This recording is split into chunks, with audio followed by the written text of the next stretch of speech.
Tick-tock, time to rock. We've got Anime Comic Geek Studio says, I'm kind of sad they're not on yet. I think we are on. Yes, we're on. I see my face. All right, so we're here. So good evening to everyone. I should include good morning and good afternoon because people are tuning in from all around the world. I am your friendly neighborhood philosopher, David Wood, and with me, by popular demand, is the man who makes Muhammad's bones shake in their grave. It's the Christian Prince. How you doing, Christian Prince? I'm fine, thank you, David. And before we start, I want to say thank you for inviting me. And I'm so glad to be, finally speaking to you and having all those who are, they wanted this to happen. It's happening.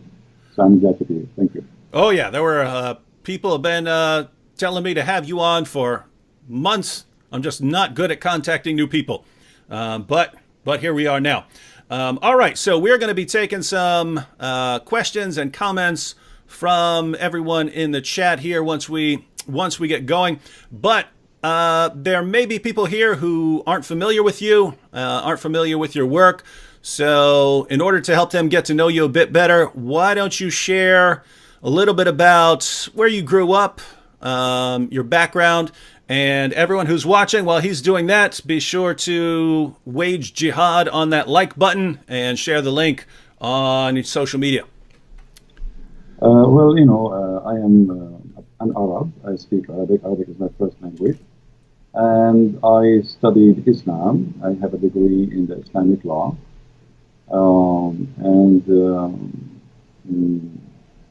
My study is not the reason really I know. The reason I know is because I study hard, so I can answer the Muslims. And I don't know much. I mean, the rest about me is what people know, like I do. Mm-hmm.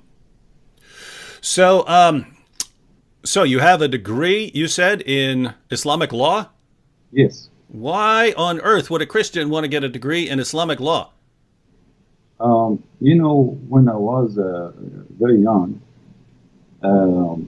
like always, you go to church, nobody want to talk about Islam.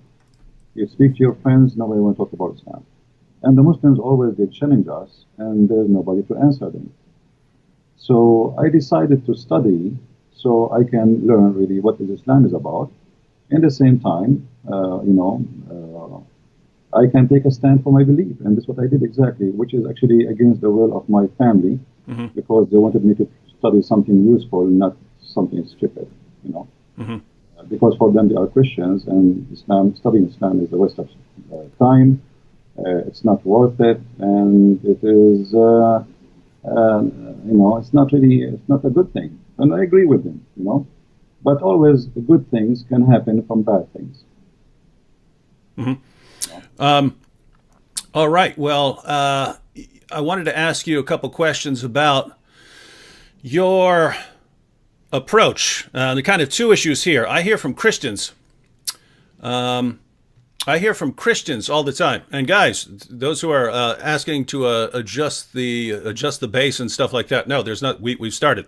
There's I can adjust the volume. That's about all we can do here. So just got to live with it. Any changes have to make at a different time.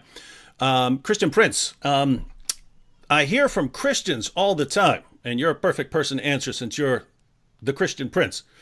I hear from Christians who say that when you're interacting with Muslims, you shouldn't criticize Muhammad or the Quran. This is just going to drive Muslims away. They're not going to listen to anything you say. And so you just focus on sharing the gospel with them, just present Jesus. Don't criticize their position or they're never going to listen to you. That's obviously not your approach. So what do you think of that? Me, I am a Middle Eastern, so I understand the nature of the Middle East. And the nature of people there is totally different from what people think. And maybe what you are saying can be, valid for those who they are American, who they are born in America. Arab, Middle Eastern Muslims, if you are too much nice, they think you are weak. They play the game of intimidation. It's not really about the way you approach them. You see, even the Quran says that Allah, He made us to be humiliated. So when a Muslim, he speaks to you and you are so kind to the point you don't even, you won't, like in people, they say, why you are rude. I'm not rude, I'm just being truthful as it is. Same time, the Quran told the Muslims that Allah, He cursed us and He made us people of humiliation, which means in Arabic it says ضربت عليهم الذلة. If you go to chapter 3 verse 12, 112, it says that Allah, He made us people who they are nice to humiliate us, not because we are nice. So the Muslims, they have different understanding for your kindness. Maybe you are trying to be kind because you are a Christian, but for a Muslim, you make him believe that Allah is saying the truth in chapter 3 verse 112, because He cursed us and He made us nice to be humiliated. So I am not nice with somebody who don't believe in being nice. And if somebody saying to me all kind of things, why I cannot say all kind of things to him too? And why I have to speak in a way some people want me to speak in? This is the way it should be. You know, even the Lord, the Messiah, He says either yea, yea, or nay, nay, be truthful. So, you know, no political correctness. The Messiah Himself, He was not politically correct, and He spoke to the Jews in many ways, and many of them, they are harsh. So being harsh, not because I hate the Muslims, I never hate the Muslims, but being harsh because the religion, the topic is harsh itself, and the nature of this religion is harsh too. Now, so you're pointing out, one, given the group that Muslims tend to not listen to you unless you're. So, in other words, it's kind of the opposite of what many Western Christians think, right? They somehow have come to conclude that if you're aggressive with Muslims, Muslims aren't going to listen to you. You're saying it's actually the opposite. If you don't have an aggressive approach, they're not going to listen to you. You see, in the Middle East, the one who shouts louder is the one who his voice is heard. So I know where I'm coming from. I know the culture. I know the nature. And, you know, everybody, you know, anyway, for me, I am very successful. I have, you know, a lot of people who live Islam. So if the way I'm doing it is not right, then how you can explain people leaving Islam left and right? So obviously it's working, it's good. And I you know, I don't insult people. I just say things as it is. I mean, your prophet is a false prophet. What's wrong with that? I mean, what I should say? I should say to him, your prophet is a good prophet when he's not. So I approach in a way which is go straight to the point. So you've mentioned a couple of times, and people have been pointing out in the chat that lots of Muslims, contrary to what many Christians in the West believe, lots of Muslims do listen to you and they leave Islam, and many of them become Christians. So what kind of results have you seen over the years? Actually, I can say to you oh, wait. Hey, well, you just got your sound got much more clear. All right, that's good. I changed the microphone from my side, actually. Maybe this is what was a switch. Oh yeah, that's perfectly clear now, guys. Does that sound better? Yeah, there were people. Yeah, perfectly clear now. All right. All right. You see, I have in the last few months, I don't know how many. I cannot even count how many people left Islam. And you know, I don't change the way I talk. This is the way I talk. This is the way I mean, even when I speak to Christians, I mean, if somebody he says something I don't like, I speak. This is how I am. I am not someone else. This is how I am. And who like it, who don't like it, it's up to him. I mean, what I can do. I mean, you don't like it, don't listen to me. Yeah, and I have to say, it's especially when I think about people in the Middle East, right? Assyrians. The Copts in Egypt, the Christians in Pakistan. When I think what they have gone through historically due to Islam, if the biggest criticism you can say is, guys, you're being too harsh when you're criticizing this ideology that has been oppressing your people for centuries. That's kind of a as someone who lives in America, I just don't think it's my place to tell people who come from that sort of background how they should be talking about Islam. You see, David, you did just a few, maybe a month or 6 weeks ago, you debated a guy, his name is Mimi Hijab. And you saw how he was trying all his best just to humiliate and to insult, but not to debate. Yep. The reason, for him, you are too nice because you are not coming from the same background. For him, humiliation is a way of winning. It's not he wanna make fun, even though he is saying stupid things. Even though he said the most stupid things ever, which is against Islam. I mean, he not only he lost the debate, he looked like an idiot in the village.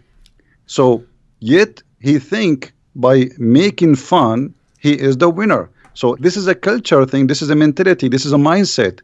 If you don't understand them, you will not even able to go through their mind.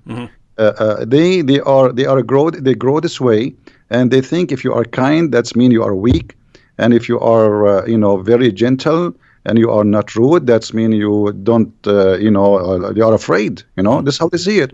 For me, I am from there. I know how to speak to them. Actually, this is why they don't want to get close to me. Yep. Yeah, and it's interesting. For that debate, they made me agree ahead of time that I would be very nice and not be insulting at all, and be very friendly the entire time.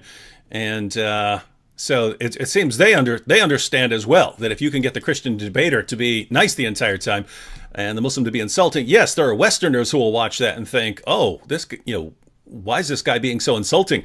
But lots of Muslims, boy, they love it. Now, we're going to take some questions here in a minute. I had two questions just on the Arabic, since you're a native Arabic speaker. Not anything specific, but basically here's the idea. The main argument that the Quran gives for its divine inspiration is what I call the argument the argument from literary excellence, meaning that it's just so amazingly written that it has to come from God.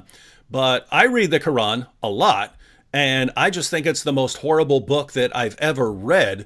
I would literally rather read a phone book than read the Quran. I do read the Quran because, I have to interact with Muslims. But if I were just picking something that I want to read, I would actually pick a phone book before I would read the Quran. It's organized horribly. It jumps around from topic to topic. You can't make sense of anything it's saying. I mean, at least a phone book is organized. And all these calls for violence and so on. But I'm told by Muslims that this is only because I'm reading it in English. If I were to read it in Arabic, then I would see that it's clearly miraculous, the greatest book, so great that human beings couldn't have written it. So when you read the Quran in Arabic, how do you resist the power of the Quran to compel you to believe that it is the Word of God? The answer is from the Quran. If you go to chapter 8, verse number 31, the Arab, they were making fun of the Quran, saying this is the fairy tales of the elders. And if we wish, we can make even better than this. Everybody can go and read it. This is a book full of mistakes in Arabic, in a grammar, in a spelling, in a pronunciation. And, they fabricate tons of story. Here we go. We are the Arab Christian. Why we are not amazed? I mean, if Muhammad, he was able to make people to convert to Islam by just hearing the Quran, so why did they not convert? Why Muhammad, he went in war? Here we go. They are Arab in his time, and they were making fun of the Quran. So if you go in the Quran, you will find the word fairy tale mentioned 9 times. The Arab, they say to Muhammad, this is fairy tale and this is stupid. And then Muhammad, he says, well, it's stupid. Can you make something like it? And this is a stupid challenge. I mean, I'm just saying to you, this is stupid. You say to me, can you make some stupid like mine? So Muhammad, he did not succeed in the Arabic. The Arabic is a stupid language, the way he used it. And he was, the Arabic in the Quran is a crook Arabic, is not correct Arabic. And if you want to talk about a book of wisdom, I don't know if you can open chapter 24, verse number 61 and read to the audience. And they will be astonished about how stupid this book is. I mean, this is a God who speak and he teach and he squeeze his head and he send an angel with a message from thousands and millions of miles away. Remember where Allah, God knows where Allah is. And now he come to us to say to us, you can eat alone and you can eat in your home and you can eat with your sister and you can eat in the house of your mother. Anybody can read the verse, chapter 24, verse number 61. Want me to go ahead and read it for everyone? Go ahead. All right. So this is the greatest book ever written that can only be written by God, everyone. There is no blame on the blind man, nor is there blame on the lame, nor is there blame on the sick, nor on yourselves, that you eat from your houses, or your father's houses, or your mother's houses, or your brother's houses, or your sister's houses, or your paternal uncle's houses, or your paternal aunt's houses, or your maternal uncle's houses, or your maternal aunt's houses, or what you possess the keys of, or your friends' houses. It is no sin in you that you eat together or separately. So when you enter houses, greet your people with a salutation from Allah, blessed and goodly. Thus does Allah make clear to you the communications that you may understand. And I think everyone in the chat is ready to recite the Shahada if they haven't already, because that is so masterfully written. I mean, that's it. I mean, it's no sin on you, no sin. I mean, imagine he's saying no sin if you eat alone or if you eat with somebody else. I mean, this is madness, it's stupid. So he sent an angel of God, and he written in a book of wisdom to teach us, to say, if you are blind, you can eat at home. Where the blind used to eat where before? I mean, in the time of Muhammad, there's no restaurants. Where do you want to eat? You are blind, you cannot walk, or you are sick, and even if you are not any of those, still you can eat at home. I mean, look at the news. So Muhammad, he came to us with something beyond intelligence. It's like super. And then he says to us, you can eat in the house of your mother. Finally, I want to call my mother and tell her, hey, mom, I can eat in your house. She will say to me, idiot, you are eating in my house all your life. So what is this about? This is silly. This is stupid. So you brought up a couple points there, but basically what I hear from Muslims is, you know, if you just read the Quran in Arabic, you'll find out that it is the word of Allah, and true Arabic speakers will recognize that. You're pointing out that even according to the Quran, people of Muhammad's time, all of whom were Arabic speakers, they thought the Quran was a big joke. Well, all of them, and actually Muhammad, he don't even have a book. You see, if you go and read the book of the Quran, you know, if you go to the Bible, you know, you want to search where God, how he created things, you go to the book of Genesis. Mm-hmm. Where in the Quran we can find how God created the whole earth and heaven. It's all over. It's like somebody, he put a bunch of papers in the front of a fan, big fan, and he turned it on. And then we collect them together and we make a book. So nothing there makes sense. And then, you know, if you go in the Quran, you will find things because of this madness. The Quran says that today, as an example, in chapter 3, verse number 7, today I completed your religion for you, accepted Islam for you. And then why? You know, because we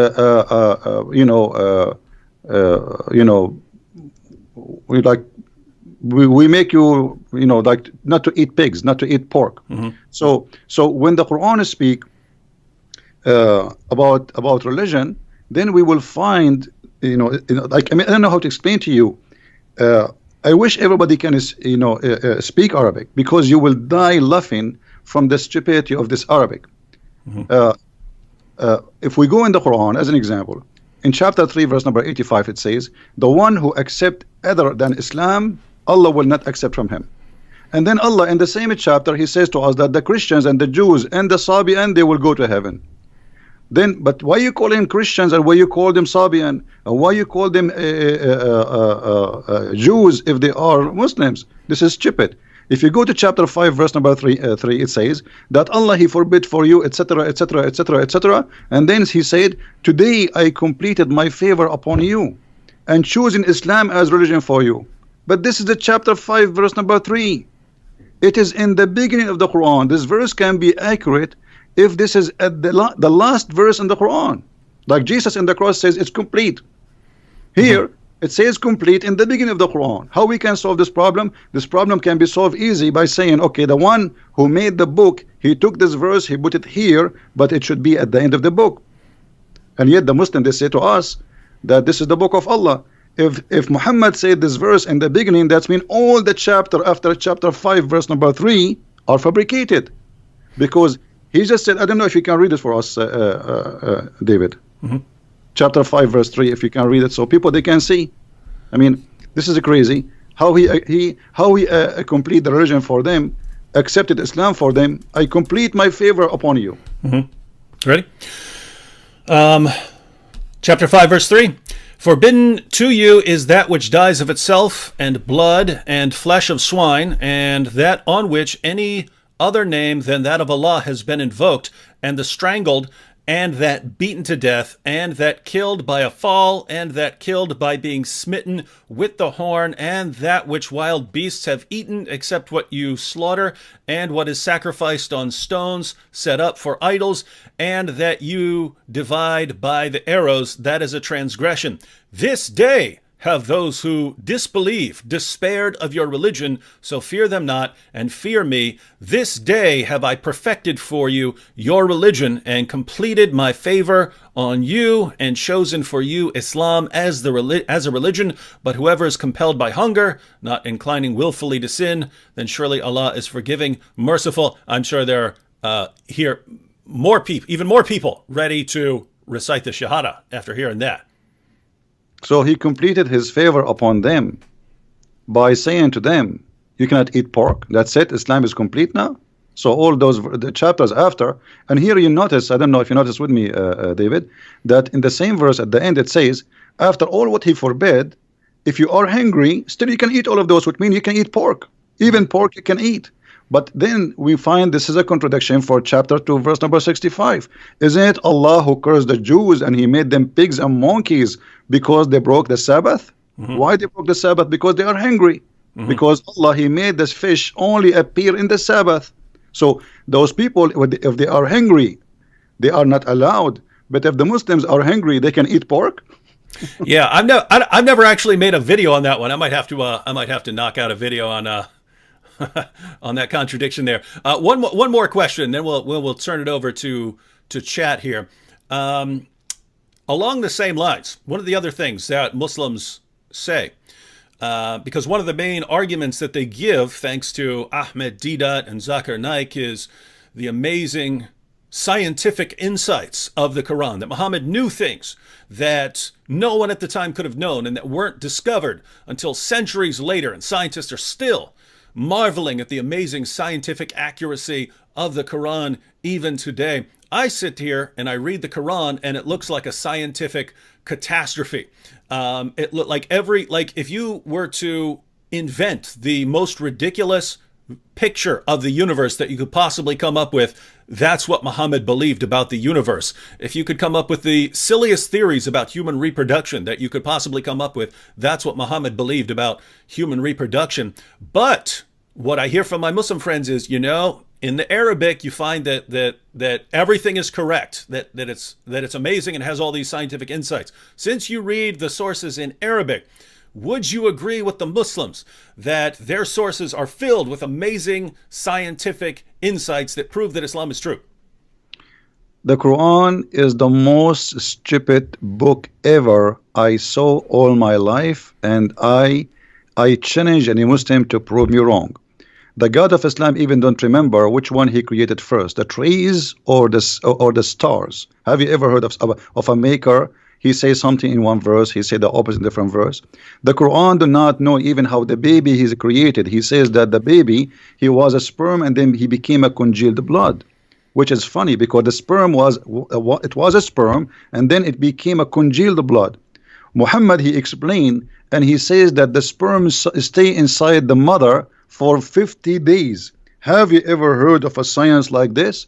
But the Muslims, the problem is when the Muslims, they try to make the Quran as a scientific book, they fabricate the translation, they change the meaning to make it fit with science. As an example, when the Quran says Allah, he made the sperm into a congealed blood, the Muslims, they say in many translation, you were a sperm and then you became a clot. But this is not true. It doesn't say that. It says the sperm became a clot. If you go in Sahih al-Bukhari as an example, Muhammad, he says in hadith number 2644, he said that the semen remain in the womb of the women for 40 or 50 days, and this is authentic hadith. So this is the science of Muhammad, claiming that semen can live for 50 days. Science says maximum 5 days. So that's the correct. Only mistake is only a 0. Yep. That is correct, by the way, ladies and gentlemen. In other words, if you go to your biology class and you ask your biology teacher or professor how long can a sperm survive, you'll hear maximum 5 to 7 days. Not so, according to Muhammad. So if you're a Muslim, you could spend a lot of time. You could spend a lot of time correcting your teachers and professors. All right, Christian Prince. We'll be talking more about the Muslim sources and what the Quran says. Wanted to ask you a little bit about. You seem to have a lot of problem with your videos getting taken down and things like that. There's a comment over here by Guy777 that'll kind of. I'll reply to this real quick and then get your comments because. There is an issue with censoring critics of Islam. Now, Guy777 here says, so I'm a Christian and got banned for criticism of Catholic doctrine, but you guys criticize Islam for a living. Why ban me? Well, no one's stopping you from talking about Catholic doctrine, Guy777. No one's stopping you from talking about Protestants, Orthodox, Catholics, anything. When we have a topic and we're going to be addressing something, if we're going to be discussing the interaction between Islam and Christianity, there always seems to be a small group of people who want to divert the discussion in the chat to something else, right? So flat earthers will show up and we'll start arguing, hey, everything is about flat earth. People will start bringing up political issues, and we're discussing a topic, right? We're discussing issues. And there are people who try to divert them. No one's stopping you from talking about those things, but go somewhere where they're discussing those things. If we're sitting here talking about, whether Muhammad's a prophet, and you're over in the comments section trying to prove that the earth is flat or something like that, no one's stopping you from doing that, but do it somewhere where that's actually the topic. So what you're asking is, why would you be banned for trying to divert the discussion over to what you want to talk about? I hope when you hear it like that, you can understand the answer, right? If everyone's over in the chat trying to divert the discussion to some other topics, then no one's actually paying attention. And what's the point of even having the discussion if no one's paying attention because they're talking about other things? So if you are diverting to any topic, and it doesn't matter what it is, it doesn't matter what you're trying to divert it to, then you're going to have to be blocked from this discussion for that. Keep in mind, guys, there's a difference between stopping your free speech and blocking you from a discussion that you're interrupting, right? In the United States, we have protected free speech. That doesn't mean you get to come into my room and scream in my ear all you want. You can't say, oh, I'm screaming in your ear in your house because it's freedom of speech. No, that's a separate issue, right? No one's going to stop you from stating your positions in certain places, in public, on the streets, in public parks, things like that. So no one's stopping you from saying your positions on YouTube, Facebook, out in the parks, wherever you want. This area, it's like our house, and we're inviting people to the house to have a discussion and thing, and you're coming in and trying to divert the discussion to what you want to talk about. No, you can't do it. So that's a different issue. Try again, but don't do that again, or I'm going to block you again. All right, so Christian Prince, with that said, what has been your experience of interacting with Islam on sites like YouTube, which have some sort of commitment to free speech, and they say everyone's welcome to pay their ideas. Now, why do your videos keep getting blocked and so on? Yeah. Before I go there, I want to answer this guy. He asked about the Catholic. First of all, the Quran in chapter 5, verse number 14 said, I will spread hatred and enmity between the Christians until the judgment day. And for me, when you do that, you are serving Allah. You are not criticizing anyone. Secondly, you might even be a Muslim, and how we know even you are a Christian. Number three, the Catholic, they are people who believe in Jesus. They believe in the Father, the Son, the Holy Spirit. So you are wasting my time and very expensive time. We spend our life to speak about things which is not really worth it for us. Go to different place. There is a guy, I can advise you to go to his channel. His name is Muhammad James White, and he hate the Catholic to death. He will welcome you, and he will have you, and will give you a big long hug. Now we go to YouTube. YouTube, anything we say against Islam, they take us down. It doesn't matter what you say, even you say hello. The second you attack Islam, the second you are not welcome. Say something good about Islam, they will welcome you. I cannot even keep my videos for a few hours live on air. I have to keep them, taking them down, because they keep sending me. I received tons of emails from YouTube saying Pakistan government complained about this video and about this video and about this video and about this video. I mean, and we have to take them, away. So Pakistan government don't agree. Muslims don't agree. I mean, I live in America. What I have to do with Pakistan? And why Pakistan have control of YouTube? So, we cannot say something without being chased, and this is the reality. And because of that, I keep asking people to carry on my videos and spread them all over. Mm-hmm. Yeah, and by the way, guys, I say the same thing, because there's really, every day when I wake up and I open my computer, I think, okay, I might open it up and it might say you've been banned from YouTube, just because of I get messages all the time from YouTube saying your video has been banned in Germany. This video has been banned in Pakistan. I get entire lists of videos that are blocked in Pakistan. So you just wonder when you're going to get up and a bunch of people false flagged a bunch of your videos again, and then you get banned from the platform. So it's a pretty rough position. By the way, the guy who just asked the question about Catholics, he said he thanked me for at least answering the question, and so hope that was. For the record, I like James White when James White is talking about the topics that James White is really awesome at. But there is a good point there. If you're interested in those kinds of discussions, James White's platforms deals with those, right? We just don't we're not dealing with that there. We're not dealing with the interactions of Catholicism and Protestantism and Orthodoxy. So we're going to continue here. We have here, I'm going to go through some of the questions over here. Someone says, can you please ask the Arabian prophet to explain the Egyptian saying Salli al-Nabi? Is that something you're familiar with? Yes, Salli al-Nabi, which means pray on the prophet, you know. And actually, this is something happened during the debate with Mimi Hijab, when he said to you, it's mean pray for, not pray to. Supposedly he fixed it, but the fact he make it blind.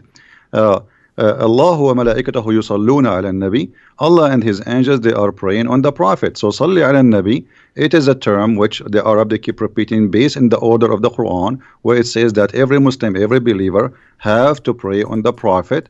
And even Allah himself, he prayed on the prophet and the angels, which means Muhammad become the center of the universe. Mm-hmm. So you're saying that this actually refers to prayer here. Absolutely, this is a prayer. I mean, like when you ask in your debate about the word salah, and they start making fun. I mean, show me one word in the Quran. It doesn't say salah mean pray. Only in that verse they play with the translation, and suddenly the word salah become blessing. However, even if we switch pray to blessing, that would be stupid, because if Allah blessed Muhammad, why he need the blessing of an angel? And what it mean that the angels, they will ask Allah for more blessing? That is silly. I mean, that's it. Allah, he blessed him. It's like saying to me, save me, and I saved you, and you say, ask the angels to ask me to save you. Like, I saved you. I am the God. So if Allah is God and already he blessed Muhammad, so what the point of asking all those people to ask for a blessing? This is stupid. I mean, this is why I say Islam is like not 10-inch deep in the mud. It is beyond the mud experience. I mean, this is the extreme stupidity. They try to cover up by making a lie, but the lie make it more stupid. Mm-hmm. And that is their problem. We actually, this is apparently an important issue for lots of the people in the chat. So we had another one. Ask Christian Prince if Allah prays for or to. Now, if I understand, it's actually praise on, so you would have to interpret it as praise for or something like that. But also asking what salah means. Now, how about the word yusaluna and things like that? The Muslims come here pretty much every chat and they start saying that's different from the word salah. It's completely different word that has a different meaning. Is that correct? No, absolutely. This is false. If you go to chapter 2, verse 1 to 5, it says, وَاتَّخَذُوا مِن مَقَامَ إِبْرَاهِيمَ مُصَلَّى. Musalla is the place to pray. This is not salah, this is a noun now. If you go to chapter 3, verse number 39, it says, فَنَتَتْهُ الْمَلَائِكَ وَهُوَ قَائِمٌ يُصَلِّي. So the angels, they called him when he is standing, yusalli. go to that translation, you will say it says he's praying. And so the Quran is full of the verses saying that the word salah, if you go to chapter 4 verse 102, it says وَإِذَا كُنْتَ فِيهُمْ فَأَقِمْتَ الصَّلَاةِ. So if you are between them and you start the prayer. So salah is not a verb. It is when we say salah, it's a noun. When we say yusalli, it's a verb, but it's the same. It's like saying, you speak English better than me. You can find tons of examples. You know what I mean? So it's just a verb and a noun, but it's the same word. Yusalli and salah is the same. Salah is description of what you are doing. Yusalli is the description of the action you are doing now. You know? All right, now everyone. Before we're gonna continue here, but I just wanted to remind everyone. And I'll remind everyone probably 2 more times before we're done. The links to Christian Prince's various platforms, those links are in the description box. So you have a link to his YouTube channel if you're not subscribed, link to his Facebook page, and also if you want to support him, there's a link to his Patreon page there. So I speak from experience when I say that when we try to dedicate a good portion of our lives to responding to Islam, to making videos, to having these kinds of discussions and so on, it takes up a lot of time, especially when you have to do studying and stuff to prepare for topics and so on. So the donations do come in very, very handy. So, and don't think if you're on a platform like Patreon or something like this, the idea of a platform like that is, yes, even if you can only chip in $5, $6, $2, $10, whatever, the idea of crowdfunding is that if you have a bunch of people want to support what you're doing, and a bunch of people are all chipping in $5, $7, $10, that adds up very quickly. So the link to Christian Prince's Patreon is in the description box. If you can, go and sign up as a patron. Now, here's one I think I'll answer real quick, and then Christian Prince, you can add if you want to. Ahil here, we have a Muslim over here, and matter of fact, Ahil, if you have some questions for Christian Prince, we're happy to answer them. For some reason, he's talking about Koine Greek. He says Koine Greek is Pidgin Greek. LOL, LOL. Why did they not know how to speak proper Greek rather than classical Greek? LOL, LOL, broken Greek Bible. Now, this comment is so hilarious to anyone who is familiar with the Greek language. You ask, why didn't they know how to speak proper Greek rather than classical Greek? What are you talking about? Koine Greek is what people spoke. That was language. That was the language that they spoke. The classical Greek writers, they wrote in classical Greek, but if you're talking about the first century and the language that people spoke wherever you went, the language that had been spread thanks to Alexander the Great, Hellenizing much of the known world at that time, they spoke Koine Greek. So if you're writing your book, if you're writing the Bible, and you're writing it, what are you going to write in? Are you going to write in classical Greek, or are you going to write in what everyone speaks? That's Koine Greek. It's just a simpler form of Greek. So just so you know, hope that helps. Broken Greek Bible. David. What's up? This guy is talking about broken language. I mean, how he when Zakir Naik he speak, why he don't make fun of him when he speaks stupid Arabic and he do not know Arabic? Did that? And Zakir Naik, both of them don't speak Arabic. There is the example. I will quote for you a verse from the Quran, and then he's speaking Arabic, and only Allah knows what he is saying. I cannot understand the word. I am an Arab. I have no idea what he's saying. So this idiot, he is trying to make fun of people who don't speak good Greek. We do not know who they are, but in the same time, he is reciting Quran to his God in a language he don't understand. The Greek, they recite the Greek. I do not need even to pray in a Greek, but you recite in the language nobody knows what it's meant. If I ask you what this word mean in the Quran now, he will say only Allah knows best. So shame on you to speak about languages. Even your God Allah in the Quran, his language is broken, and me and the Arab, we correct the Quran and we make fun of it. Christian Prince, there's a guy on YouTube. He does, his channel's called Vidu Vids, but he does an awesome Zakir Naik impression. But yours is better. That was the best Zakir Naik. By the way, everyone, Nabil did an awesome. Nabil would never do it on stage or anything like that, but Nabil could do an awesome Zakir Naik impression as well. Should have recorded it at some point, but no, that was epic there. Here we have a question from Alan. Alan Silva says, guys, Can you guys mentor me in apologetics against Islam so I can argue again? So I can argue with my girlfriend's family. So apparently his girlfriend's family is Muslim. But Alan, that's kind of what we do in our videos, right? We're trying to mentor people a lot through our videos. But Christian Prince, if this guy wants to talk to his girlfriend's family about Islam and Christianity, what are the basic steps that you would recommend? Well, first of all, I don't know why even he have a girlfriend. I mean, how this will end? You will marry, and then your family will be broken. You do not know the children will be Christians or Muslims or what. So I don't think this is a good idea. Always you have to marry from someone share the same target, the same belief. Otherwise, it's going to be a broken family. Well, we don't actually know here. I mean, his girlfriend may be an ex-Muslim or something like that. He's asking about the family, or she may be Muslim. We don't know at this point. But if he wants to actually respond to her family using apologetics, what would you recommend? Well, he can watch your videos. He can get my books. I have many books on Amazon. He can watch my videos. They are for free. And, we do our best to teach. This is what we do. So watch our videos, learn from them, take reference, and make an argument. But before always you talk about, before you open your mouth and speak about a topic, you better educate yourself very well about it. Not only just learn 2 letters and go and say, hey, I heard this, because that will be not really a good idea. You have to get you don't claim to be a chef if you know only how to make salad. You have to know how to make many dishes. So you need to educate yourself very well before you open your mouth about a topic. Mm-hmm. We have a question here. Why is the word Pharaoh used in the Quran as a proper name? It lacks the definite article, so it is the name of the Egyptian king from the era of Moses, not a title. Is that correct? Is that a problem?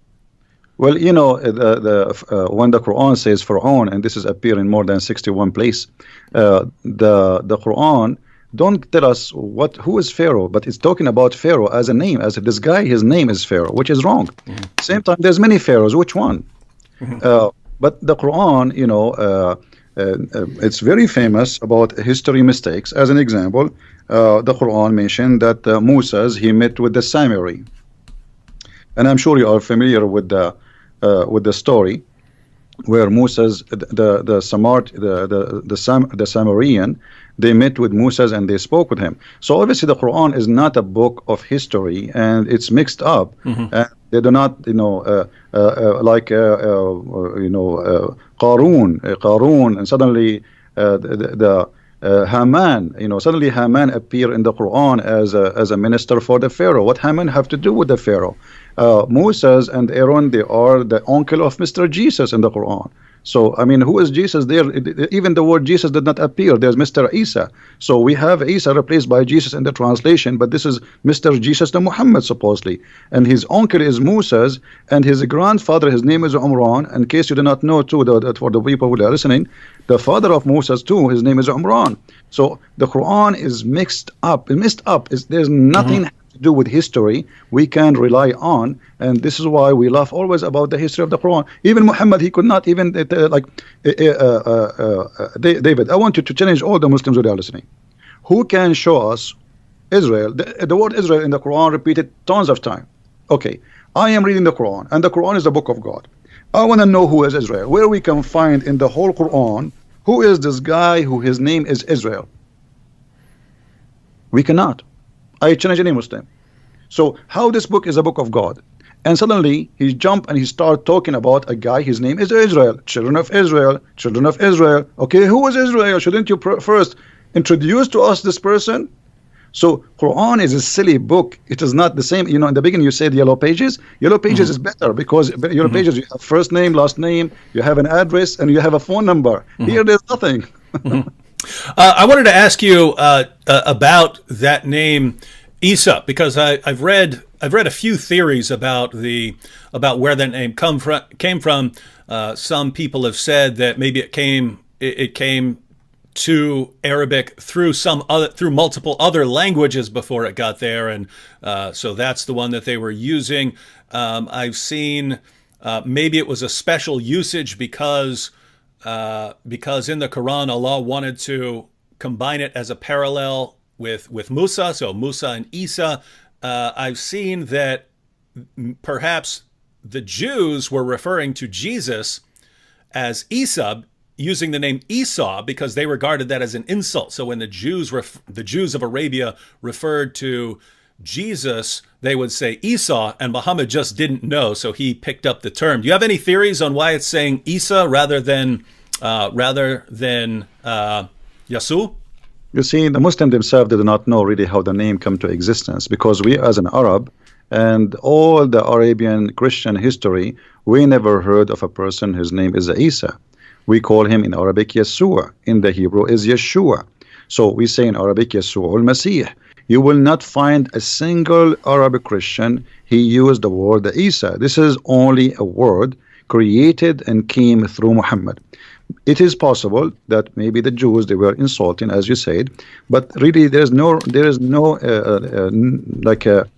we cannot find where this is coming from. And remember, David, that Islam is disconnected religion, which means the Muslims today, they have nothing to do with Islam in the time of Muhammad.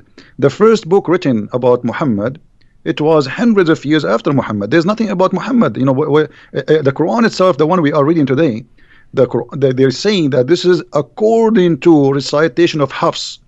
And Hafs, according to Muslims, he was a fraud. He was a thief. He stole books and he claimed that they are his own. So, and his father was the same. So Hafs, he learned the Quran from his stepfather Asim. Asim was a fraud, according to Muslims. Asim and Hafs, both of them, their hadith is rejected. So how you accept his Quran? So they don't have Quran. The Quran itself have no roots. So how we can find out where Isa is coming from? And at the same time, the Quran always come to us with strange names. Okay, who is Yahya? We do not know. Who is Salih? Names, they are coming from the middle of nowhere. And Muhammad, he inserted them in the Quran. Zulqarnain, I'm sure you know about Zulqarnain. Okay, Zulqarnain in Arabic means the man with the two horn. Okay, have you ever heard of a guy, his name is the man with the two horn? Why, he's a cow? I mean, give us a name. What's his name? You don't tell me what he's wearing in his head. Have you ever heard, like now, you are wearing a headset, David, I will say the guy with the headset.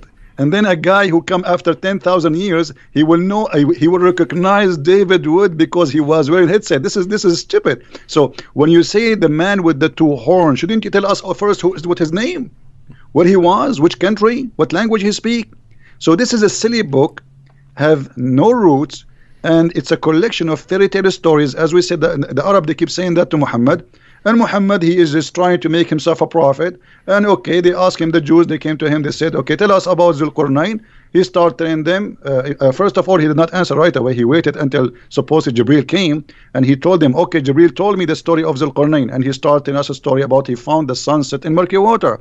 So Islam the Quran is not even good for 6 years old low IQ child. He will laugh at it. And the things you're bringing up about, the Quran not explaining who this person is, or not explaining who that person is, those are actually a pretty big problem for Islam, because Allah claims that this is the book that's explained in detail. It's fully explained. He's given us a book that's fully explained. And if you don't know from some other source or from your own historical knowledge what these things are talking about, you're going to be really confused, because it's not fully explained. It's not explained in detail. It's just, yeah. So anyway, rough book. All right, we have a question here, and this has come up previously. Sister Sunshine says, ask Christian Prince about the necrophilia question. So this has come up before, that we do have a story about Muhammad crawling down into a grave in a situation. If I'm being generous, then I would think that Muhammad just went and slept beside this woman. You're reading the sources, so tell us what this is about. You know, the story is saying that Muhammad, when this is about the woman, her name is Fatima bint Asad, and she is supposedly the mother of Ali. So when she died, Ali, he came to him and he was crying. And he was crying because simply his mother, she never believed in Muhammad. So Muhammad, he told Ali, don't worry, I'm going to do something. Muhammad, he went to the grave, and the women, she have nothing, because when the Arab before Islam, they have the same tradition. They make the person naked, and then they put them in the grave. They warp them with a sheet. There's no like a coffin. It's a sheet. They put them in the grave, and then Muhammad, he took his clothes and he lay down with her in the grave. And why? According to Muhammad, the Arab who was watching, they said to him, whenever you came with something nobody did before you, why you are doing that? He says, because I want to make the pressure of the grave lighter on her. Now, the story doesn't say that Muhammad did anything wrong, but Muhammad, he took off his clothes and he lay down with a dead woman she's wearing nothing. And the excuse is to light the pressure on her grave. But this is contradiction for the Quran, because the Quran says you pray for them or you don't pray for them, Allah will not forgive them. They are kuffar. So how, if Muhammad, he lay down in the grave, the pressure of the grave will be less? This is silly. So Muhammad here is either he is a mentally ill, you know, and you know, he wanna give himself like I can make even the one who go to hell suffer less even after he die, which is stupid to say, because you are just a prophet, you are not God. And the pressure of the grave, what does that mean? It's silly, stupid too. So I don't understand really why he did that, and I don't see it was really sexual as it was like something crazy and stupid, you know. I wasn't there to say it was sexual. I can say it is something from somebody he have a mental illness. Mm-hmm. Yeah, and it's so whether he had sex with her dead body or not, it's just weird. No matter what the situation is, it's just a weird thing. Yeah, the Arab, they said that to him right away. They said to him, "You did something nobody did before you. What is that?" You know. Mm-hmm. So he explained to them that he is you know, he is trying to make the pressure of the grave less, and this is false. Isn't it Muhammad who says that he asked Allah for forgiveness for his mother and Allah he reject? Mm-hmm. So if his mother, he could not, you know, bring mercy for her, how about the mother of somebody else? Mm-hmm. Yep. All right. Hope that answers the question, Sunshine. And CIN says, I have a question. Who's speaking in Surah 1933? So that's a famous verse of Jesus. So I guess they want you to talk about 1933. That's a famous verse because Jesus talks about the day he's raised to life. So I'll go ahead and read the verse, and then Christian Prince can comment on it. So this is Jesus speaking here. He says, "And peace on me on the day I was born, and on the day I die, and on the day I am raised to life." So why would that be an interesting verse? You know, because here he says that peace on me when the day I'm born and the day I die. And, you know, Muslims, they say that Jesus is still alive. Mm-hmm. So when that day of peace is going to be upon Jesus, according to Muhammad, he will come back and he will stay in earth in the judgment day for 40 days only, and then he will die. And what peace on me in the day I die mean? I mean, it doesn't make sense. I mean, death is death. If there's a peace, I mean, what does that mean? So Muhammad, he say things nobody understand, and this is why Muhammad in chapter 5 verse 101 said, "Ask no questions," because verse number 102 it says, "Why not?" Because if you do, you will leave Islam. Mm-hmm. So ask no questions. I say things nobody knows what it means. It's including me. Now, if Jesus is going to come in the judgment day, shouldn't we ask the Muslims why? Why? Mm-hmm. Why not Muhammad? Muhammad is the last prophet. Why Allah did not? Muhammad was killed by poison. Why Allah he saved Jesus from a cross? He did not save Muhammad from the poison. So all the questions, the second you ask a question about Muhammad or about Jesus in Islam, everybody go in trouble and they have no answer, and they will say to you, Allah knows best. And this is the best answer they can give it to you. Allah knows best. Mm-hmm. Yeah. All right, we have a comment from a Muslim here who says the Quran talks about Christians with respect, and it does. I mean, you've got Allah saying that Christians are closest in love to the Muslims. So we've got the Quran talking about Christians with respect. Is that correct, Christian Prince? Well, the Quran insult the Christians all over, and he say we are mushrikeen, we are the worst of the creatures, we are worse than animals. Allah he hate us, chapter 5 verse 14. Chapter 5 verse 51, Allah says, take not Christians and Jews as a friends. So when a Muslim he says Quran respect the Christian, that is really funny. So why Allah he will spread hate between us, and why we are the worst of the creatures? And when he say in the Quran, like the Christian and the Jews, they can only friends to each other, and the one who is a friend to the Christian and the Jews, as in chapter 5 verse 51, to the Christian or the Jews, he is unjust and he is a bad person. He is evil doer. So when a Muslim says Quran respect us, show us where. I want to see that. And the Muslim, what they do, they show you verses Muhammad he said in the beginning of his life, like in chapter 5 verse 69, Muhammad he says, inna alladhina amanu walladhina hadu was-sabi'una wan-nasara, etc. Those who believe and those who they are Jews and Sabi and Nasara, they will go to heaven. This is in the beginning. But later Muhammad he says in chapter 5 verse number 72, the same chapter, just a few verses after, kuffar, they are kuffar, those who say Allah he is the Messiah, the son of Mary. So he called us kuffar. In chapter 5 verse number 82, this is the verse he is quoting for us. This is a verse not saying that we are good. No, you see, look, Muhammad, we mentioned like the guy who asked about he want to talk about Christian sect. Muhammad he was trying to what they call it, divide and conquer. So chapter 5 verse 82, he was saying, oh, the Christians are close to us, the Jews are the enemy. So he was trying to say to the Christians, don't worry, I'm going to kill the Jews only. And later, after he finished with the Jews, he switched to the killing the Christians. The chapter of the Tawbah actually happened after he killed all the Jews, not before. He finished with the Jews and he finished with all the enemies, and suddenly he came with the Tawbah 9:29 says, fight those who don't believe in Allah. He meant specifically the Christians, and he decided to attack the Roman in Tabuk. Yeah, and so everyone, when you're looking at Quran verses and you think, oh, that sounds nice, so you have to kind of try and piece those together in order. When Muhammad starts out as a prophet, it was, according to him, it's, hey, I'm Muhammad and the Muslims are with the Jews and we're with the Christians. It's all of us monotheists together against the polytheists, the idolaters. And then he moves to Medina, the Jews reject him, and then, hey guys, it's me, the Muslims, and the Christians, and we're together against the Jews and the polytheists. They're the enemies here. And then by the end, as Christian Prince pointed out, it's fight everyone. It's Islam versus everyone. So my Muslim friends, that may work with your Christian friend down the street. If you're talking to Christian Prince, you're not gonna pull off the Quran talked about Christians with respect. It's just not gonna work here. So get a better position.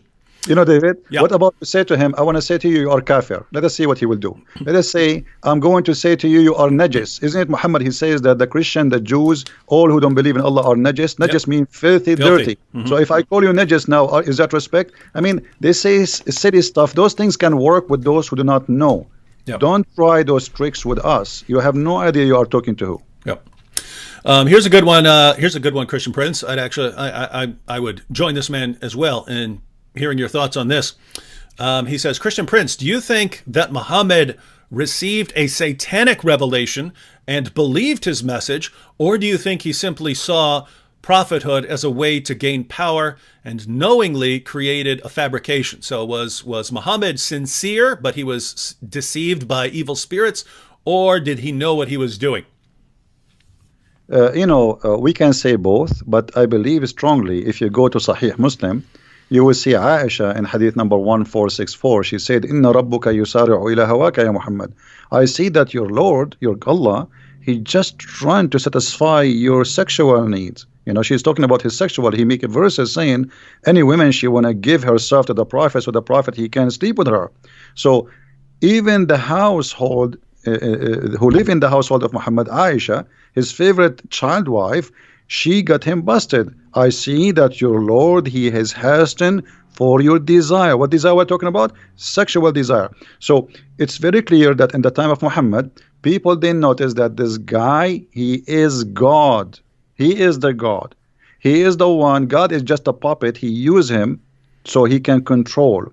So he have mental issue. I can tell from many issues. As an example, he have a low IQ. Once a guy, he came to his house and he is blind. He ordered the wives to cover themselves, and they said to him, "But isn't him blind?" So Muhammad, he got busted. So he said to them, "Well, are you blind too? But you are asking them to cover themselves." I mean, I mean, this is telling you that he have a low IQ. If you read the chapter of 18 in the Quran, there's no way anyone he have a little intelligence he will say and he will make such a chapter. The whole chapter is a joke. So Muhammad, he have a low IQ, but he can be fit for that time for those Bedouin who live in the desert. They are not educated, but he could not convince the educated Jews and Nasara in his time, and this is why they rejected him. Muhammad, he said, if I was able to convert 10 Jews only, the whole Jews will convert, which means he could not convert 10 Jews. You believe it? 10 Jews, he could not make them believe. All right, next question is from Jack Sparrow. He says, David, please ask Christian Prince, how does the Shahada sound before Muhammad? So there is a Shahada before Muhammad. So how does this sound? You know, first of all, the Shahada is something funny because, you know, the word Shahada in Arabic is witness. So how you can witness for something you did not see? And you will see that the Quran says that Allah himself, he says Shahada. So Shahid Allahu an la ilaha illahu wal malaika, chapter 3, verse number 18. So Allah himself, he says Shahada. Okay, Allah, he says Shahada to who? So the Shahada, I believe it was Muhammad, he is trying to enforce himself on people to agree that he's a prophet, and he wants them to declare it, otherwise you die. And then because if you declare it, people will hear it, and then there is no way to return. You will be rejected by your tribe, by your family, because you declare that you are following Muhammad. So Shahada, it was a way to sign in the army of Muhammad with the point of no return. Because there's two issues here, two risks. If you leave, Muhammad will kill you. And if you join your family, they will reject you. The Arab, the tribes, they will not like you no more because you join the gang of Muhammad. Muhammad is not really the Arab. They never saw him as a prophet. They saw him as a gang member. Like as an example, there's a hadith to speak about the word Sa'ariq. Muhammad, he said in Sunan Ibn Dawood, which is a Sahih hadith, he said, "Abshiru ya ma'shara Sa'ariq." For those who speak Arabic, they knew what Sa'ariq mean. Sa'ariq mean the outlaw, like, you know, when you speak about a bunch of criminals who they are running away in the wood, for they are wanted for raping, killing. So Sa'ariq are a group of people who they are rejected by their tribes, not from one tribe. And then they live in the desert, and then they make a gang together and they attack the people who travel, became pirate. So Muhammad, he called his own people Sa'ariq, which is an insult. Like if you say to anyone now in Arabic, you are a Sa'luq, he will kill you. So how Muhammad, he says to the Muslim, Abshiru ya ma'shara Sa'ariq. The Muslim, they translate that in the hadith, they say a group of poor immigrants. That's a lie. Sa'ariq is not a poor immigrant. It is the criminals who they are rejected from their families for crimes they did. Wow. Interesting. All right. Next one. This is from Bram. He says, talk about the crucifixion of Jesus in Islam, Surah 4, verse 157.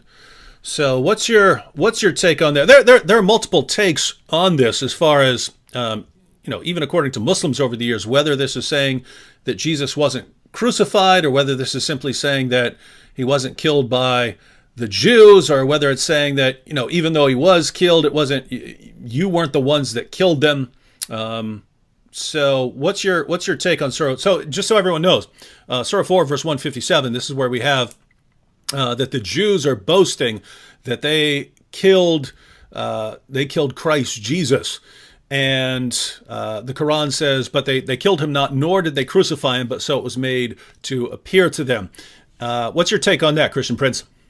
Well, this is a very important verse. I advise the Christians to learn carefully and listen carefully for the answer. This verse confirms something very important. Number one, that the Jews, they confirm their killing to Jesus. Number two, Allah saying that they killed Jesus, but the fake Jesus, which mean the Bible is telling us a true story. Because if I am witnessing a crucifixion of someone, Allah, He made him look exactly like Jesus. And then John and Peter and all the disciples of Jesus, they witness that we witness the death and the crucifixion of Jesus. The Quran saying Allah, He made him look like Jesus. So the Christian, the apostle of Jesus, they witness for the truth, for what they saw. Which mean the Bible is saying the truth, because a true witness is the one who say what he saw, not what somebody else after 600 years will say to us. I saw this, I write this. This is honesty. So the Quran confirm that what is written in the Christian book is absolutely correct. That they witnessed and they saw Jesus being crucified. And then Allah, He sent after 600 years someone to say, it was not Jesus, this is a child, this, and this is stupid. But by this, the Quran confirmed that our story is a true story. And now Muslims, you tell me how they can confirm somebody, he never witnessed Jesus, he never spoke to Jesus, he don't even know the language of Jesus, he don't even know the name of Jesus. And yet he can tell us what happened to Jesus. Why? Because he have somebody came to him and he squeezed him 3 times like a mayonnaise, and he told him that, oh, they did not kill the Messiah, it was someone looked like him. All right, I assume this comment is a joke, but on the slim chance that it's not, I'm going to go and post it. YS says, hello, I want to donate $1 million right now. Is it possible to send $1 million as a donation? Let me know so I can do it now. Well, if you're talking about to Christian Prince here, well, I don't know if you can send a donation that big, but no, I don't want $1 million. I don't want it, David. Give it to David. Okay, so if you want to, you can divide it up. You can give half. Go to Christian Prince's. Just go to Christian Prince's Patreon page. The link is in the description box. You can give him whatever you want. You can find my info if you want. Back to this comment from a Muslim. He says, "I have no problem with Christians as a Muslim." Well, my take would be that that's great that you don't have a problem with Christians as a Muslim. But my understanding is that Allah has a problem with us, and Muhammad had a problem with us. And because Allah and Muhammad had a problem with us, and the rightly guided caliphs had a problem with us, and 14 centuries worth of Muslim scholars have had a problem with us, that there's still a problem with us. So, Christian Prince, how would you respond to a Muslim who says he has no problem with us? How he say, I'm a Muslim and I have no problem with the Christians? That means you are a hypocrite. Because if you are a Muslim, you believe in the book of Allah, and the book of Allah says in chapter 5, verse 51, take not Christians and Jews as a friends. Even the Quran in chapter 9, verse 23 says you cannot even take your father and your brother from your blood as a friend. So either you are a hypocrite, playing taqiyya on us, think that we are a bunch of fools who do not know your book, or you yourself, you have no idea what Islam is about. You are just born of a Muslim family. Your name is Muhammad, and you think you are a Muslim. Choose one. Which one is you? I don't know. Yeah, I have to say, to the Muslims who are watching and thinking, hey, I get along with Christians. I get along with everyone. I don't have any problem with them. Look, it's great that most Muslims live better lives than their religion commands them to live. And it's great that most Muslims live better lives than their prophet lived. But we're not talking about nice Muslims who just don't follow Muhammad's teachings. We're talking about what the Muslim sources say. So even though you have no problem with us, again, your God definitely has a problem with us, and your prophet definitely had a problem with us, and that's why followers of your God and your prophet have been killing Christians and lots of other people for a very long time. Wait a minute. Wait. Now, the same guy, Christian Prince, I scrolled down to his next comment to see what he was going to say. But it's the same guy said he has no problem with Christians. And he says, but I just asked Christians not to call Jesus God. So he's saying he has no problem with us. Just don't call Jesus God. And what if we call Jesus God, what will happen? What next? What he would do? Yeah. What's the plan there? He would do jihad? Yeah. Oh, actually, I should have put a link, and I will after this show. First and last here said, Christian Prince has books available on Amazon. Be sure to check them out as they are filled with invaluable information. I'll add those to the description box after the show. So if you're watching this in a replay afterwards, the links will be there. But Christian Prince, why don't you tell us about the books that you've written? Well, my books is actually, the Muslims, they say to me, well, if you are a person who know a lot, how come we never heard of a book you have? So I said, okay, I'm going to give you books. So I start writing books. So it was the Muslims who gave me the idea, and they are the Muslims who invited me to do so. My books is like a box of a lot of information. There's no, it's not just a book. Those who have my books, they knew. I just released a 2-volume, Sex and Allah, and the whole 2 books is about sexuality in Islam, and for the Arab, before Islam and after Islam. So my book simply is a collection of information, hard to reach for those who don't speak Arabic, and even for those who speak Arabic, because I never saw, actually, even those who speak Arabic is the last one to know too, because not everybody speak Arabic. He read and he study and he research.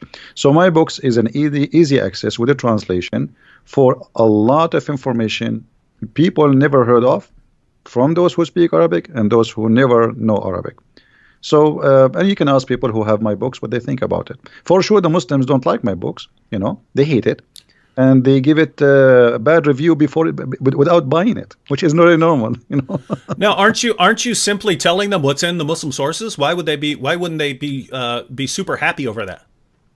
You see, I do my videos. I show the reference in the screen. I read the screen for them. Everybody see it, and yet still they call me liar.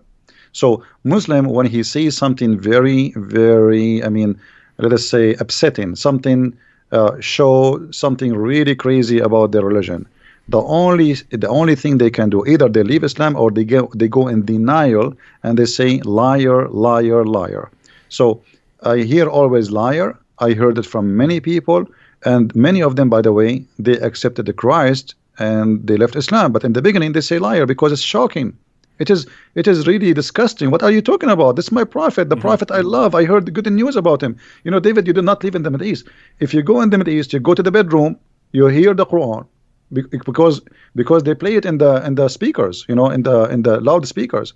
You go to the bathroom, even in the bathroom, you hear the Quran. You open your TV, everybody's speaking about the amazing, the most Prophet Muhammad. You open your radio, it's the same. You go in the bus, it's the same. You drive your car, it's the same. You go to the school, it's the same. So wherever you go, there's one guy. You see, a certain time the American movies have only Sylvester Stallone. So Muhammad is the only Sylvester Stallone for the last 14 centuries. So how dare you to say something we never heard of? So they got shocked, they got so upset, but slowly they understand that this guy is not lying. It's true. He's showing us. It's in the front of us. They will accept. Yeah. Sooner or later. Yeah, and sometimes it could take a while. I'll post just a simple video where I put the Muslim sources up on the screen about Muhammad ordering his followers to kill lizards or ordering his followers to kill dogs or something like that. And a Muslim will immediately comment and say, "No, we're not allowed to kill animals at all in Islam." And it's like, I just put the sources on the screen in English and Arabic, and you're saying it's not true. This is your prophet talking, kill lizards, and you're saying he doesn't allow you to kill anything. He commanded you not to kill anything. And then if you point out, look, it's right there. I have Muslims tell me all the time that I'm printing up my own volumes of hadiths. I'm making stuff up. I make stuff up, and then I print up. I don't know what kind of time they think I have on my hands, but I print up my own fake editions of hadiths so that I can point to them and say that this is what Muhammad said.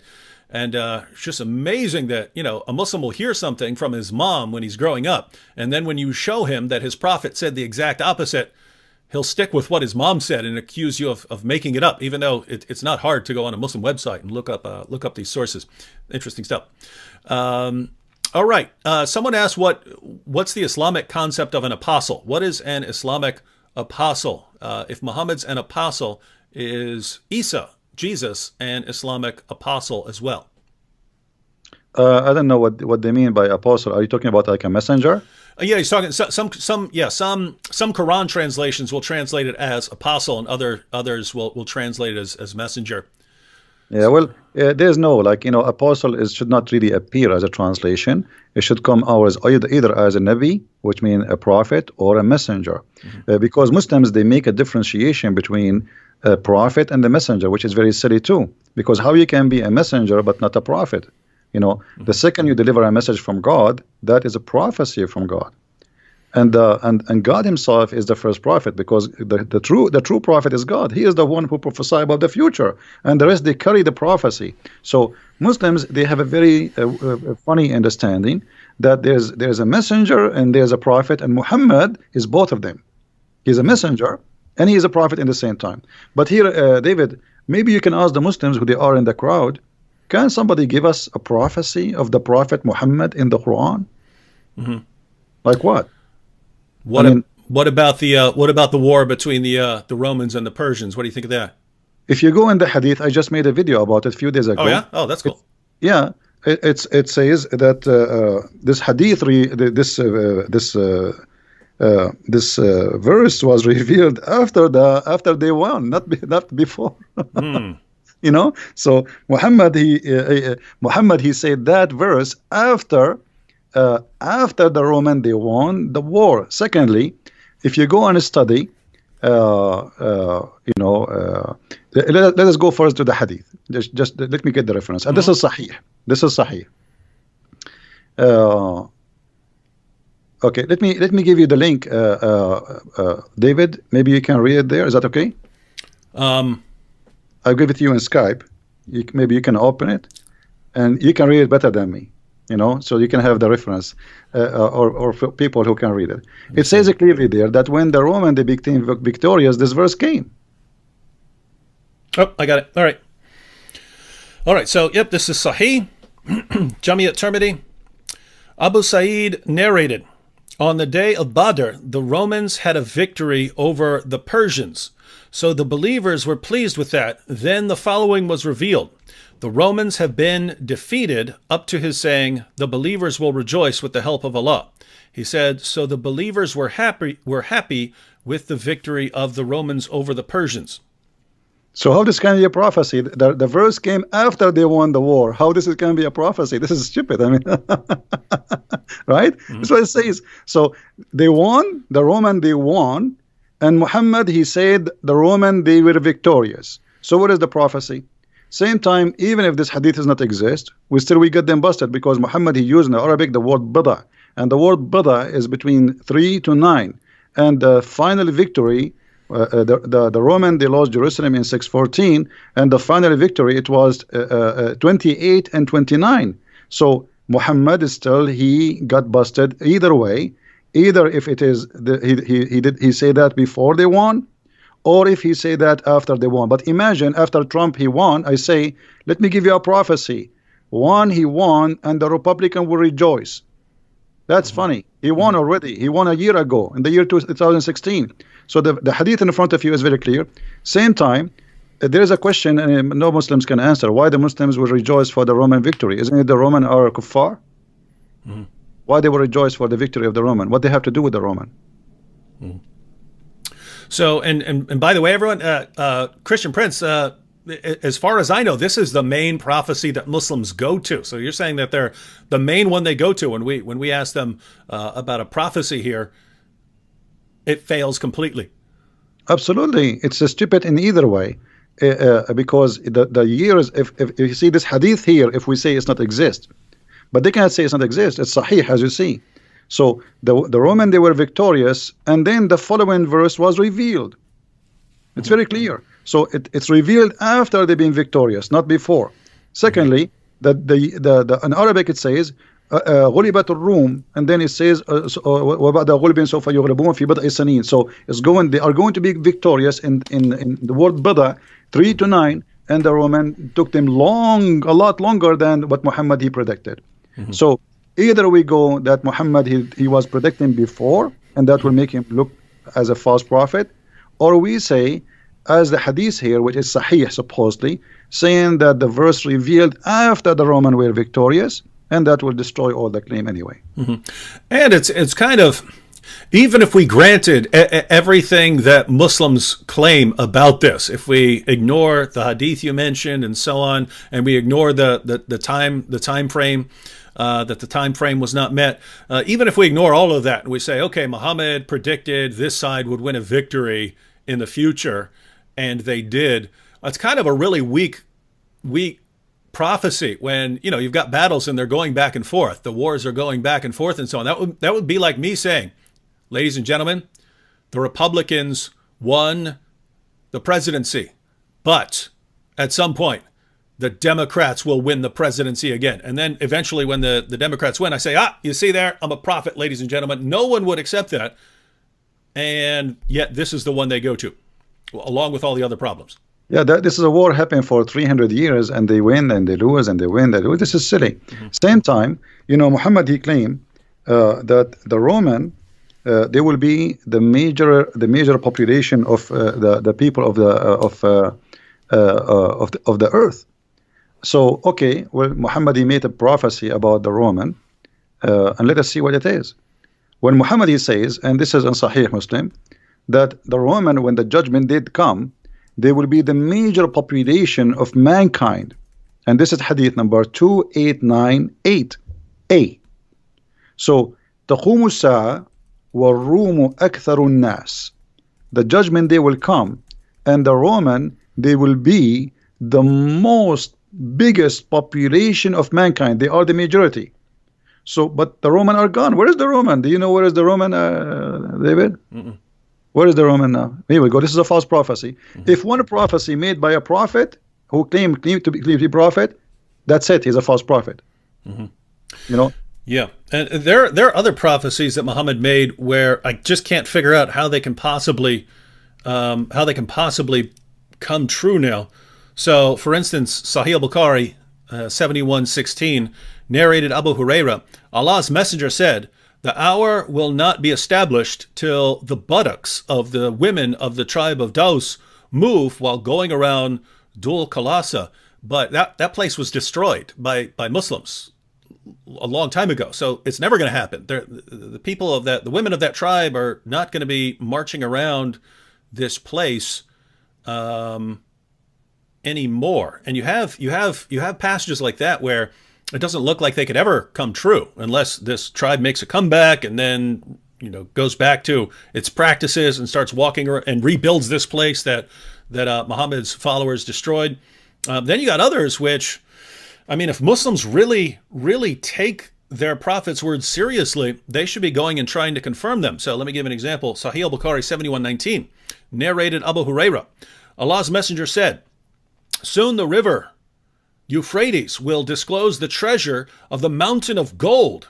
So whoever will be present at that time should not take anything of it." So according to Muhammad, there's a mountain of gold below the Euphrates, a giant mountain. So if Muslims think this guy's a real prophet, they should really they should take some metal detectors out and be at the Euphrates and find this giant mountain of gold. They'd be rich forever.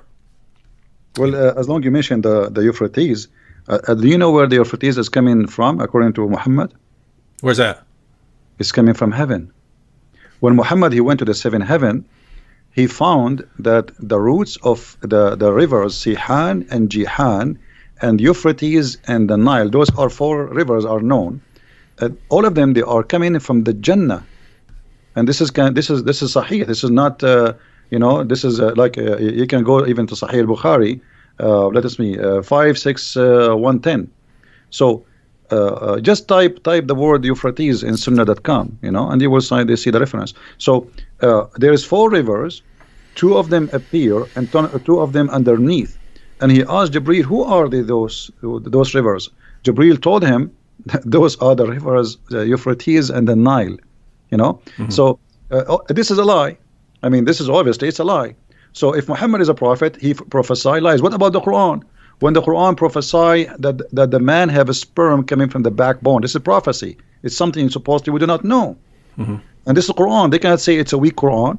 So, chapter 86, verse number 6 and 7, it says, من بين الصلب والترائب, from the backbone and the ribs of the women. Not only the ribs, the location of the necklace, the word of taraib, is the location where the women have, like, if a woman, she put her like if she is wearing a cross and it's kind of short, is going to around tight her neck, and that location where the cross will set is exactly what we are talking about. You know what I mean? Like the touch between the ribs and your neck, you know, the hole there.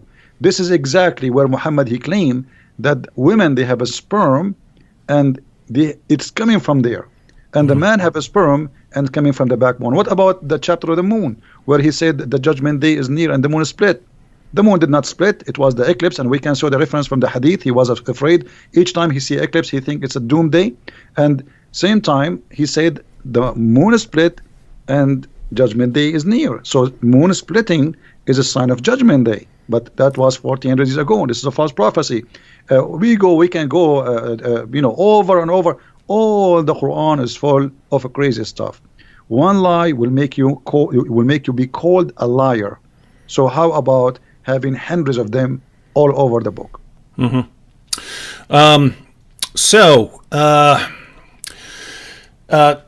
Wanted to bring up something to you because you mentioned it earlier that the Quran is affirming what happened with Jesus in the Christian position. Sam Shamoun and I use a lot what we call the Islamic dilemma that the Quran affirms, and I'm bringing this up because I scrolled past a comment. I could go back and find it, but someone was saying that the position of the Quran is that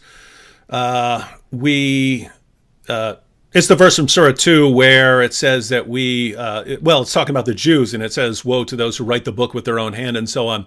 But what is the Quran's position on the previous scriptures, the Torah and the Gospel? Because every Muslim that you ever run into pretty much believes that the position of the Quran is that Allah revealed the Torah and the Gospel. They were corrupted by Jews and Christians, and that's why Allah sent the Quran to basically give us an uncorrupted revelation. What do you think is the actual position of the Quran? In other words, if you just read the Quran beginning to end, what would you believe about the scriptures of the Jews and Christians? Okay, if we go in the Quran, David, how many times we hear the Quran keep saying the people of the book? A bunch. A lot, right? Okay. So let me ask you, and you know, I there is something I notice about you, that you are very really, I can say you are sharp. You know, you are smart. Can you call me an Arab? Yep. When I'm not? No. You cannot. So can you call me an Indian if I am not? No. So when you call me the people of the book, it's mean they have a book. So how they are called people of the book in the time of Muhammad, and we are called people of the book today, yet we don't have a book according to the Muslims. This is how silly this religion is. It's like saying to you the guy with the car, but he don't have a car. It's like saying to you the guy who have hair, but he don't have a hair. So this is how silly. Same time, the Quran full of verses speaking about the Quran confirming what is with us, and you mentioned, you know, confirming what is with them. As an example, chapter 2, verse number 89, it says, وَلَمَّا جَاءَهُمْ كِتَابٌ مِنْ عِنْدِ اللَّهِ مُصَدِّقًا لِمَا مَعَهُمْ, approving, confirming, believing in what is with them, not before them. So, and chapter 2, verse number 91, same. Chapter 2, verse 101, it says the same. Chapter 2, verse number 213, it says the same. So, you know, all over the Quran, we find the same reference. But the Muslims, they cannot find really anything. It says that the Bible is corrupt. You see, the Muslim, they says, the Quran says, يُحَرِّفُونَ الْكَلُمْ عَنْ مَوَاضِعُهُ. What does that mean? You go to the interpretation, they say they change the meaning of it. This is their scholars, not me. It doesn't say they are corrupting the book. It says they change the interpretation of it. And that actually was, if you remember the story where Muhammad, he took an oath on the Torah. You remember? Okay. A Jewish guy, he put his finger over the word stone. Okay? Stone them, the punishment of stoning. So this is what is this is what the verse is talking about.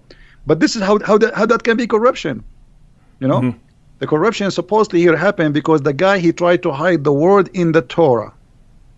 And if it is corrupted, and Muhammad, he knew the book is corrupted, where is the hadith where Muhammad he says the Quran, the Bible is corrupted? I want to see it.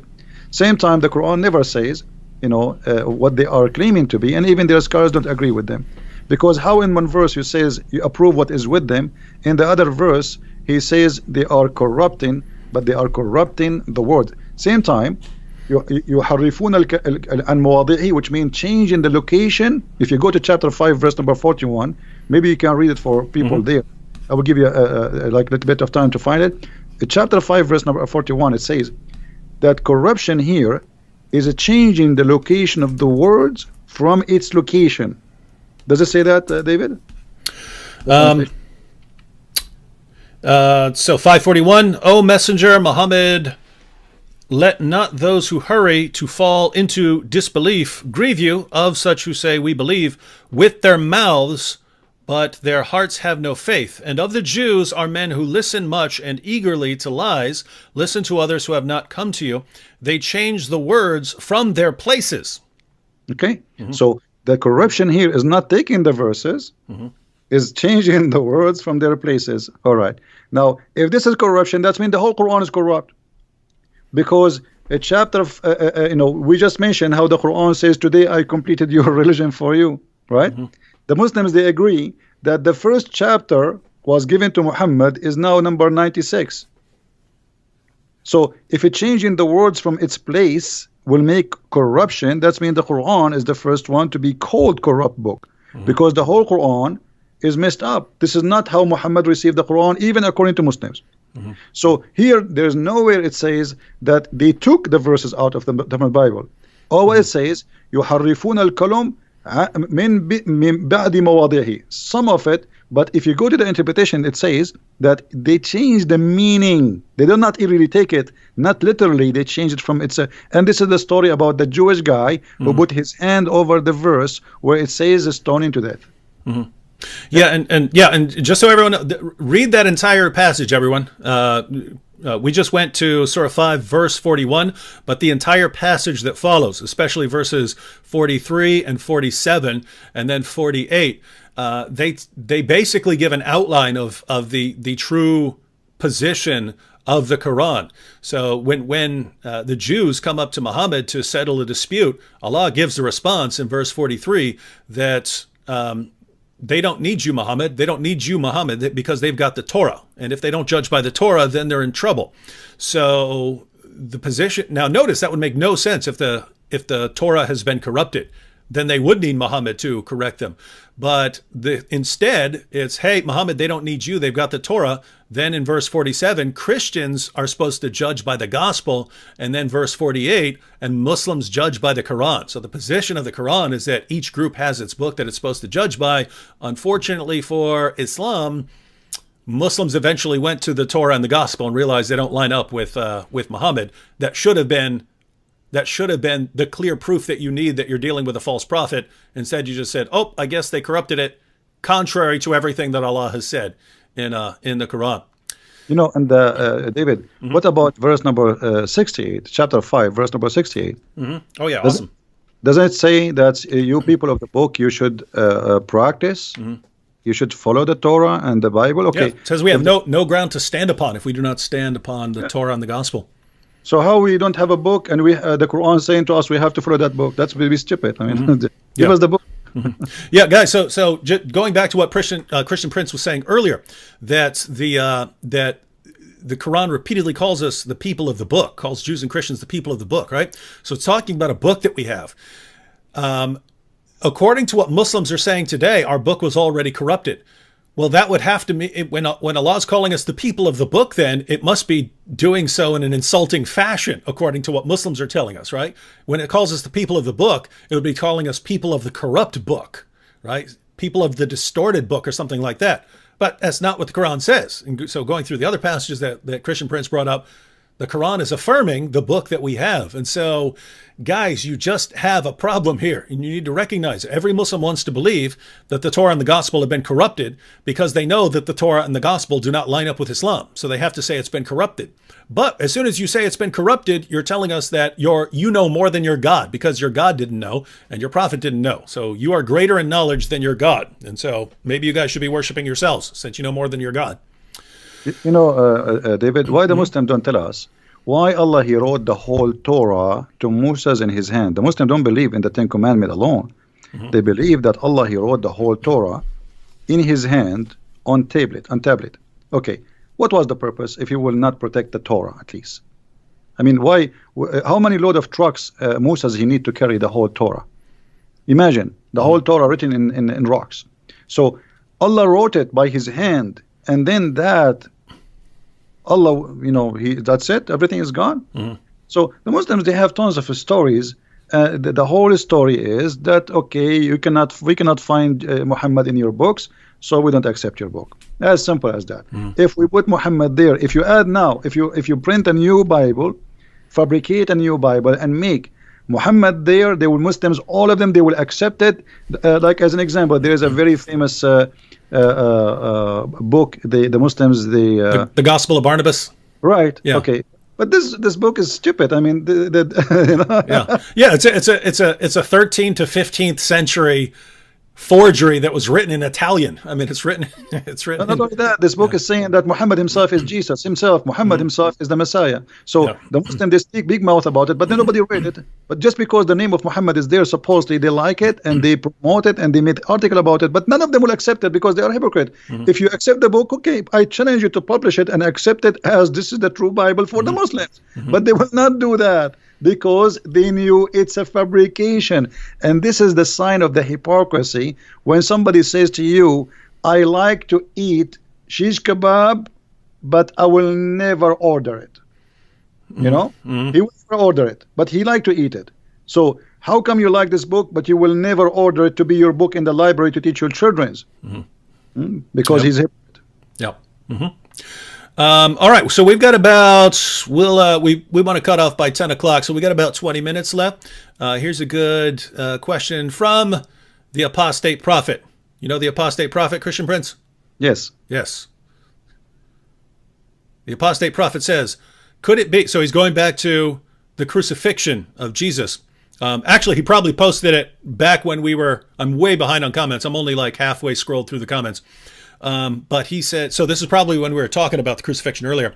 He said, could it be that Islam's assertion that Jesus didn't die is a poor appeasement of local Christian heretics that believed in something similar, e.g., only his body died? Greetings and respect to you both. So just so everyone knows, there were certain heretical Christian groups who had different beliefs about Jesus, that he didn't really have a body, things like that. So do you think this could be Muhammad being influenced by or trying to appease some local heretical Christians in Surah 4, verse 157?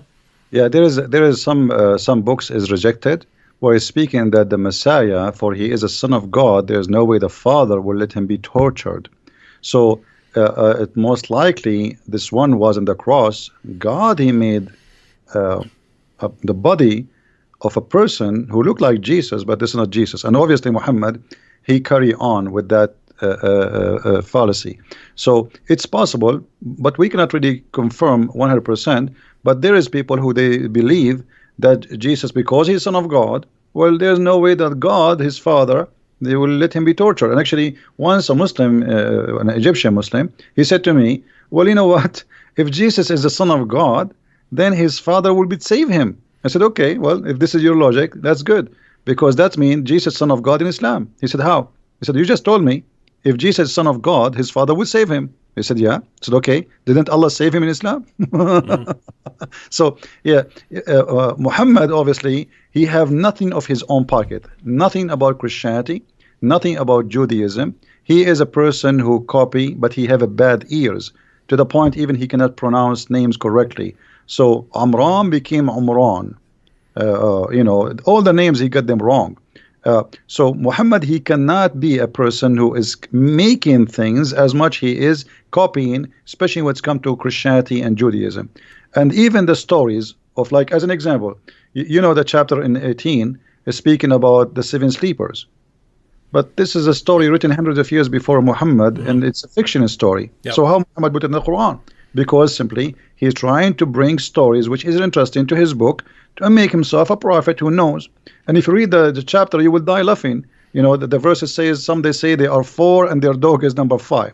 Some they say they are 5 and their dog is number 6. Some they say they are, etc. I mean, this is silly. This is not God talking. Just tell us the number and that's it.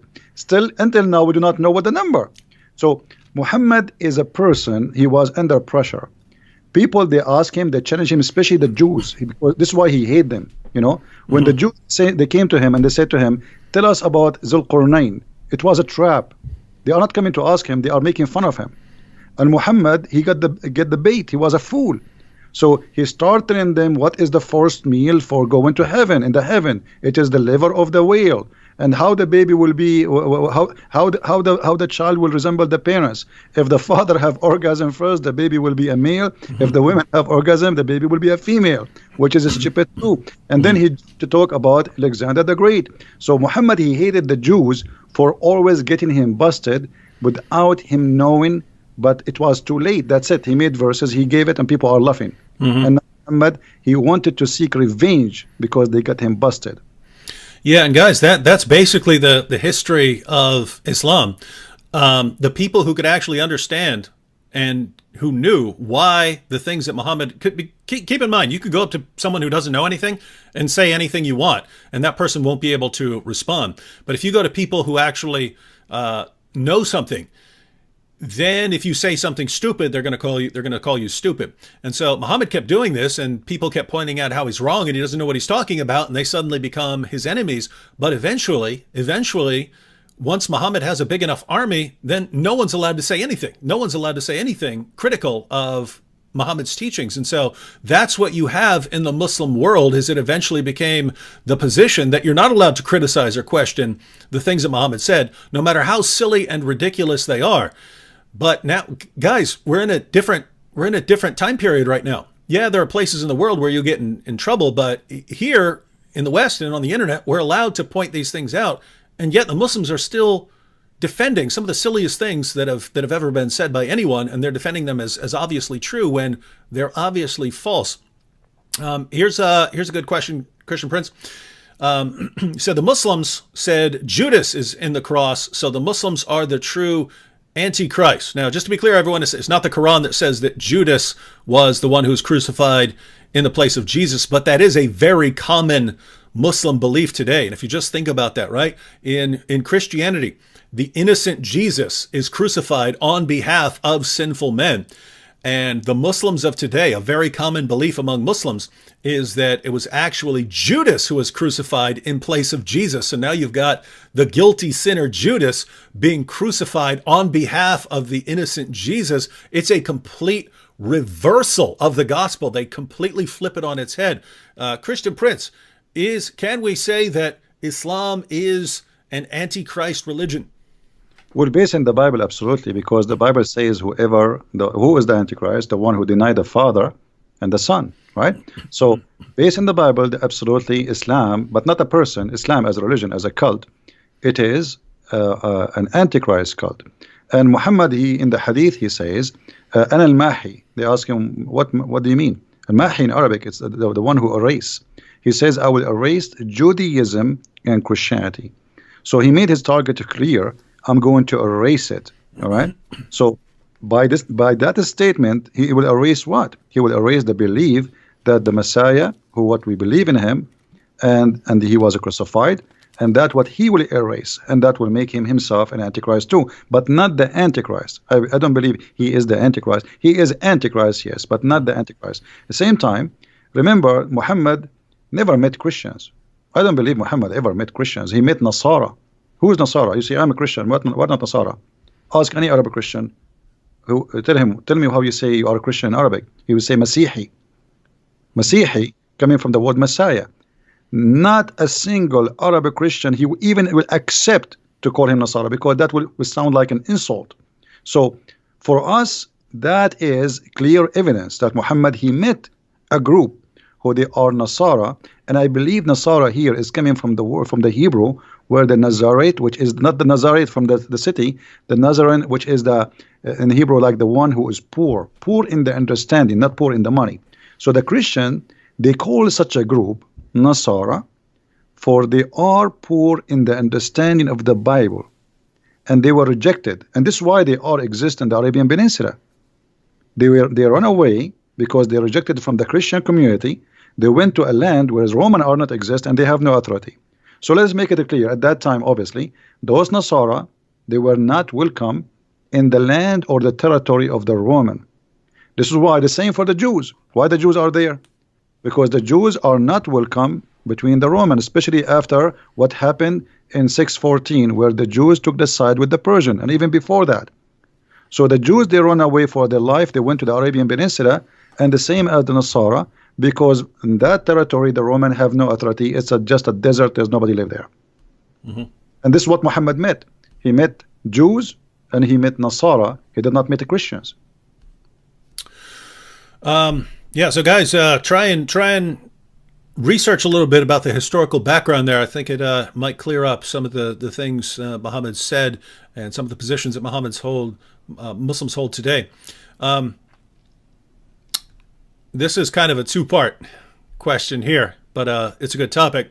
So the question is, did Muhammad have a problem with anyone leaving him? And the second part is it because his parents left him when they died? So, Christian Prince, did Muhammad have a problem with people leaving him, leaving his religion?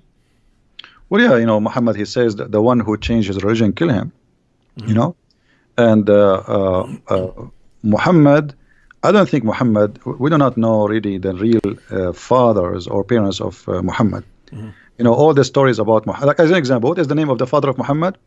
Abdullah, right? Okay, how his name is Abdullah, but he don't believe in Allah? I mean, this is stupid, right? So how they call him Abdullah, but their family, his family, they don't believe in Abdullah.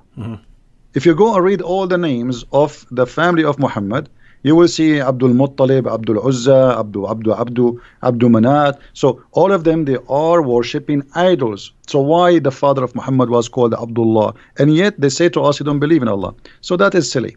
And Muhammad, if you have my books, you will see that Muhammad was born 4 years after his father's death. Okay, how he can be his son? This is why the Shafi'i, the Hanbali, the Maliki, they have different opinion about how a woman, she can deliver a child after the death of her husband. They go from between 2 years up to 7 to 10. Imagine a Muslim woman, depend in the Islamic sect. There's 4 Islamic major sect. A woman, she can be delivering a baby after her husband's death up to 10 years. That's madness. And then if we go and read, we will find that the father of Muhammad, he was paid for sex. The sister of Waraq ibn Nawfal, she offered the father of Muhammad 100 camel to sleep with her, which I find the number is exaggeration. It's like saying I will give you 100 car these days. 100 camel for the Arab at that time, this is like you will make you really rich. So he told her, I will go to the mother of Muhammad and I will come back to you, which means he agreed. When he came back, she said, I have no need for you no more because you slept with that woman. So here you notice, you understand from the Muslims books that Muhammad's father was a gigolo in the term of getting money for sex.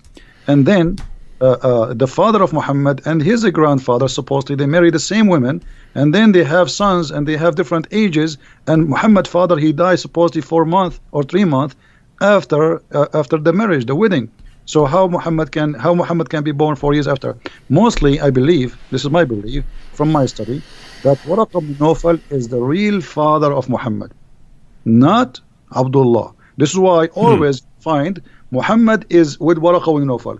When Waraq ibn Nawfal, if you remember the hadith, it says when Waraq ibn Nawfal, he died, what Muhammad tried to do? He tried to jump from okay, you're talking about the suicide attempt. Yeah. But this is when after Waraqa he died. Okay, why when Waraqa died, Muhammad, he became so desperate?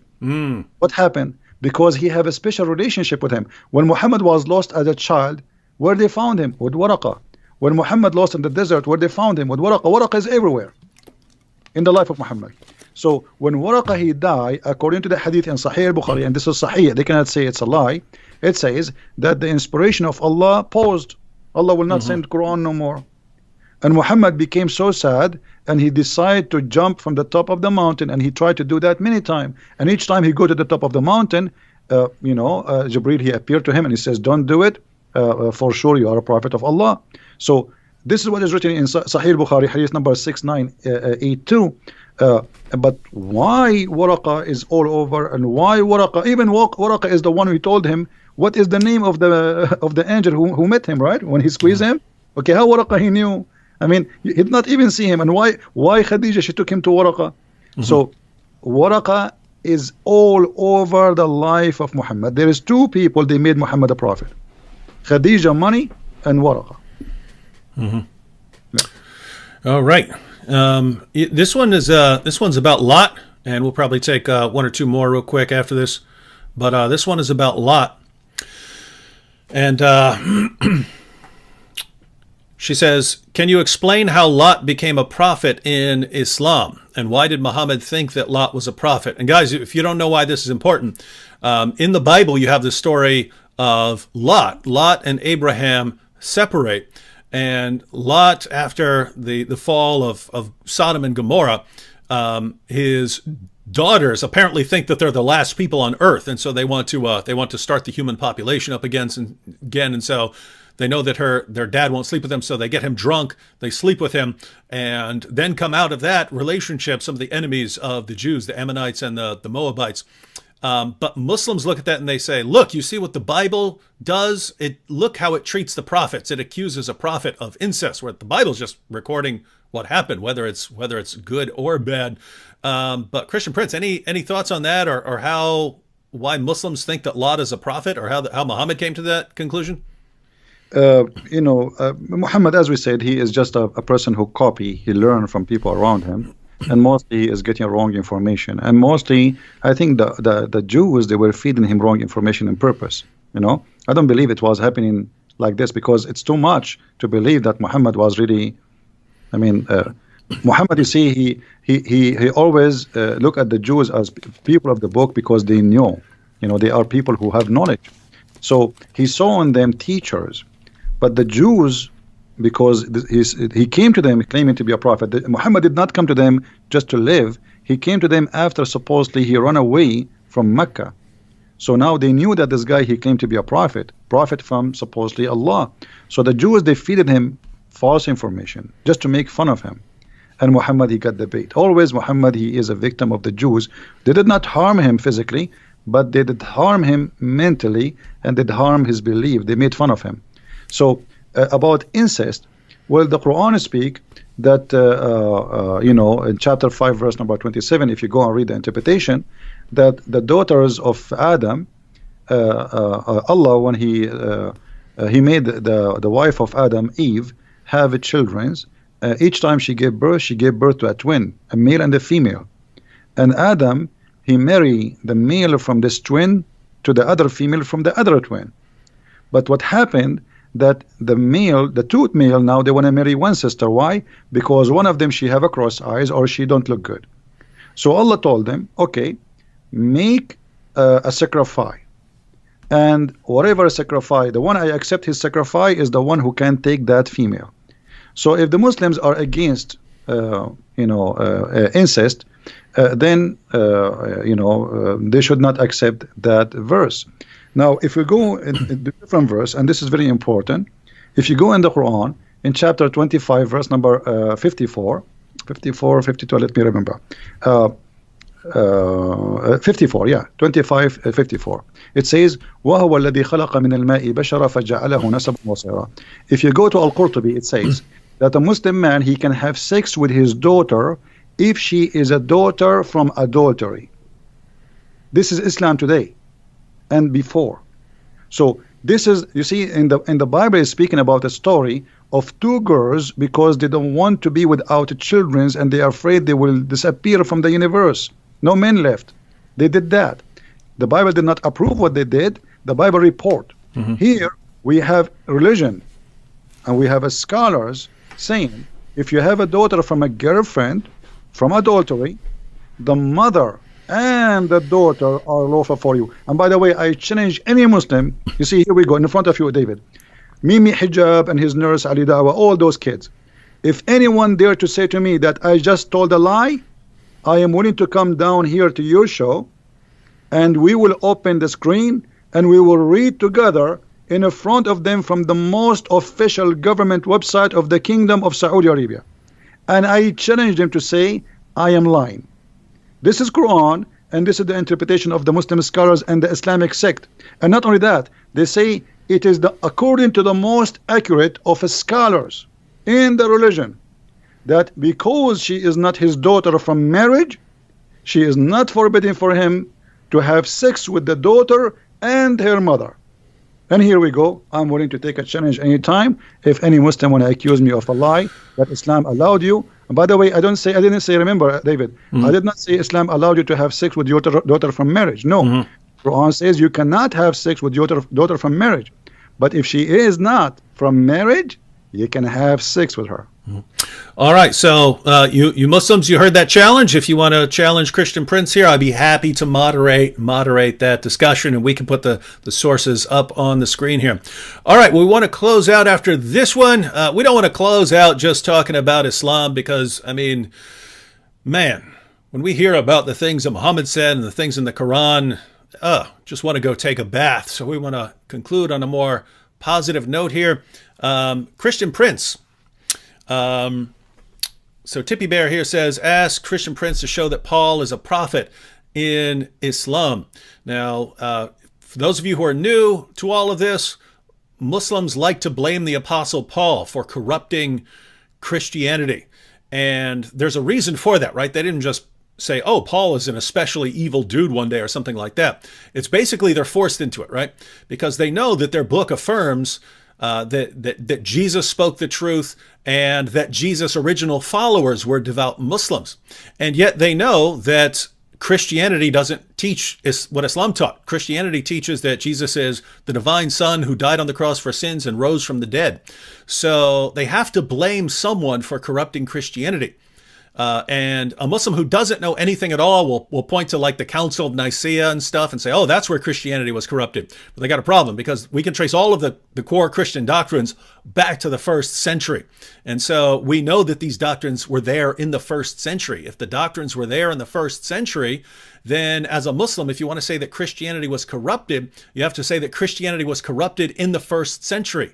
So you have to blame someone. But you can't blame Jesus. He's a devout Muslim prophet. You can't blame his followers. They're devout Muslims. So you need someone who wasn't Jesus and wasn't one of his original followers, who was also powerful enough to somehow corrupt all of Christianity. And the only person they've been able to come up with is the Apostle Paul. And so Muslims today love to blame the Apostle Paul. And if you listen to what Muslims say, they make him sound more powerful than Allah with the way this guy comes in there and corrupts it. Because Allah in the Quran is saying things like he's going to protect Jesus' followers until the day of resurrection.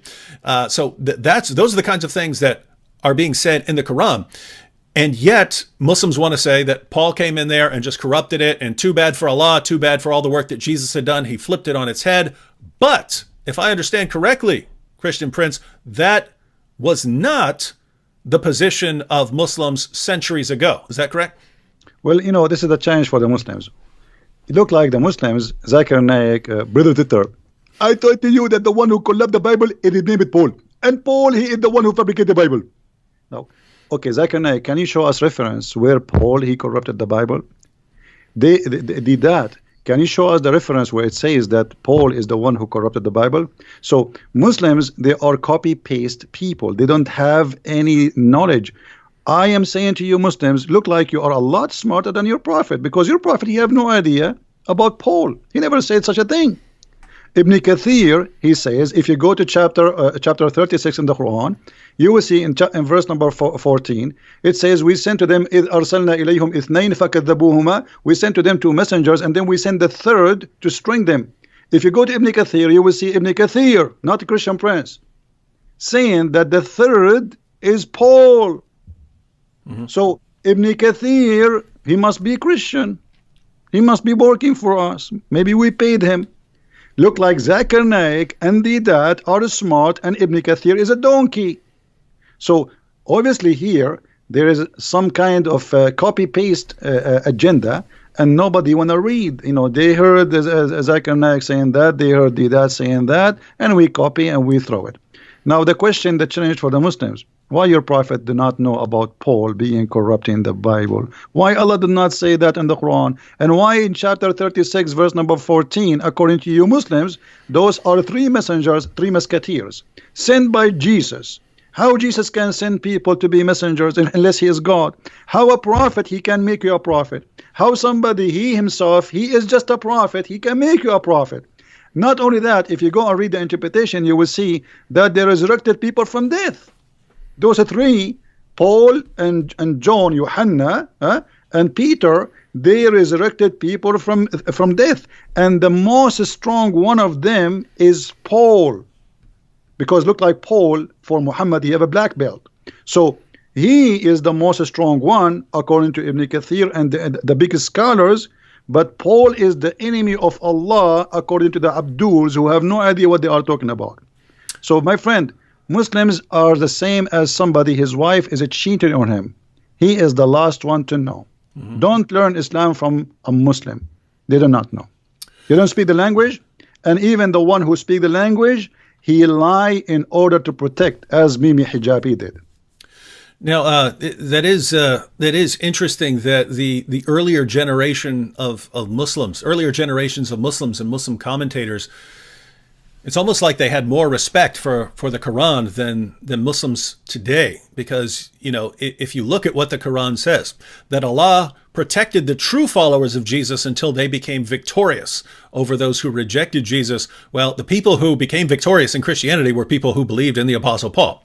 They believed in the Gospels that we have. They believed in the letters of Paul. So according to the Quran, those are the true followers of Jesus.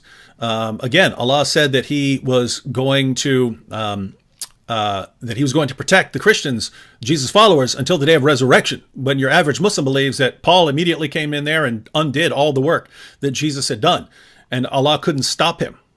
And so it's just the earlier generations of Muslims wanted to say, no, Paul was someone who was sent by Jesus. They had to believe that, because otherwise they're accusing Paul of being more powerful than Allah, and they didn't want to do that. Muslims today, nope, they want to deify Paul. In other words, you've got Muhammad here, right? You've got Muhammad, and Muhammad is a slave of Allah. So there's Muhammad and then there's Allah. But then, according to Muslims today, the Apostle Paul came in there and he just overpowered Allah. So the Apostle Paul is more powerful than Allah.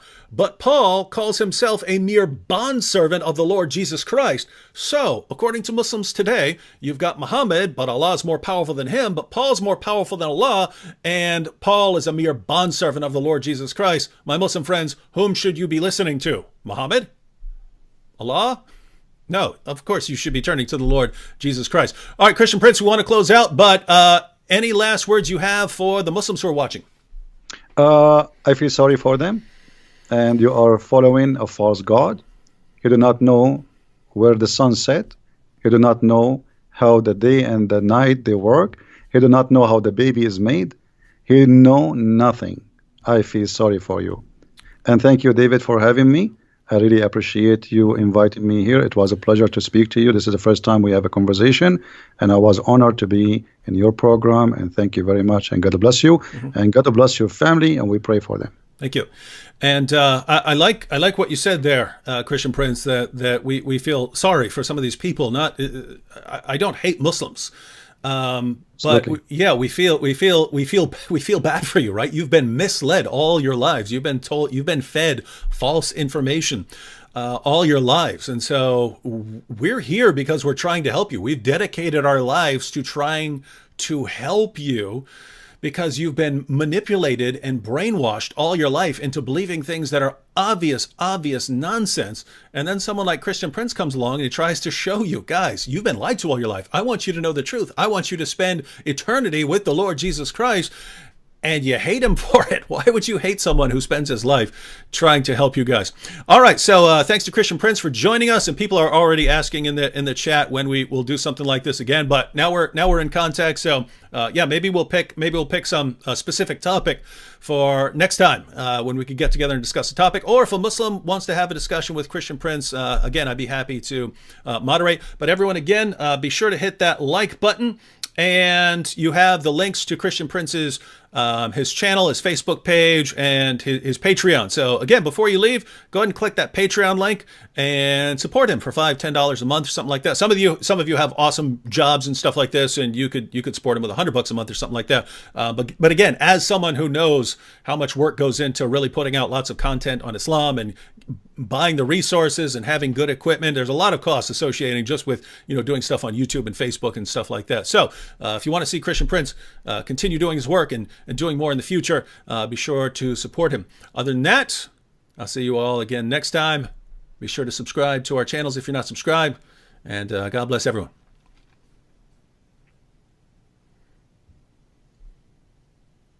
Thank you, David. Take care. Good night. Oh, yeah.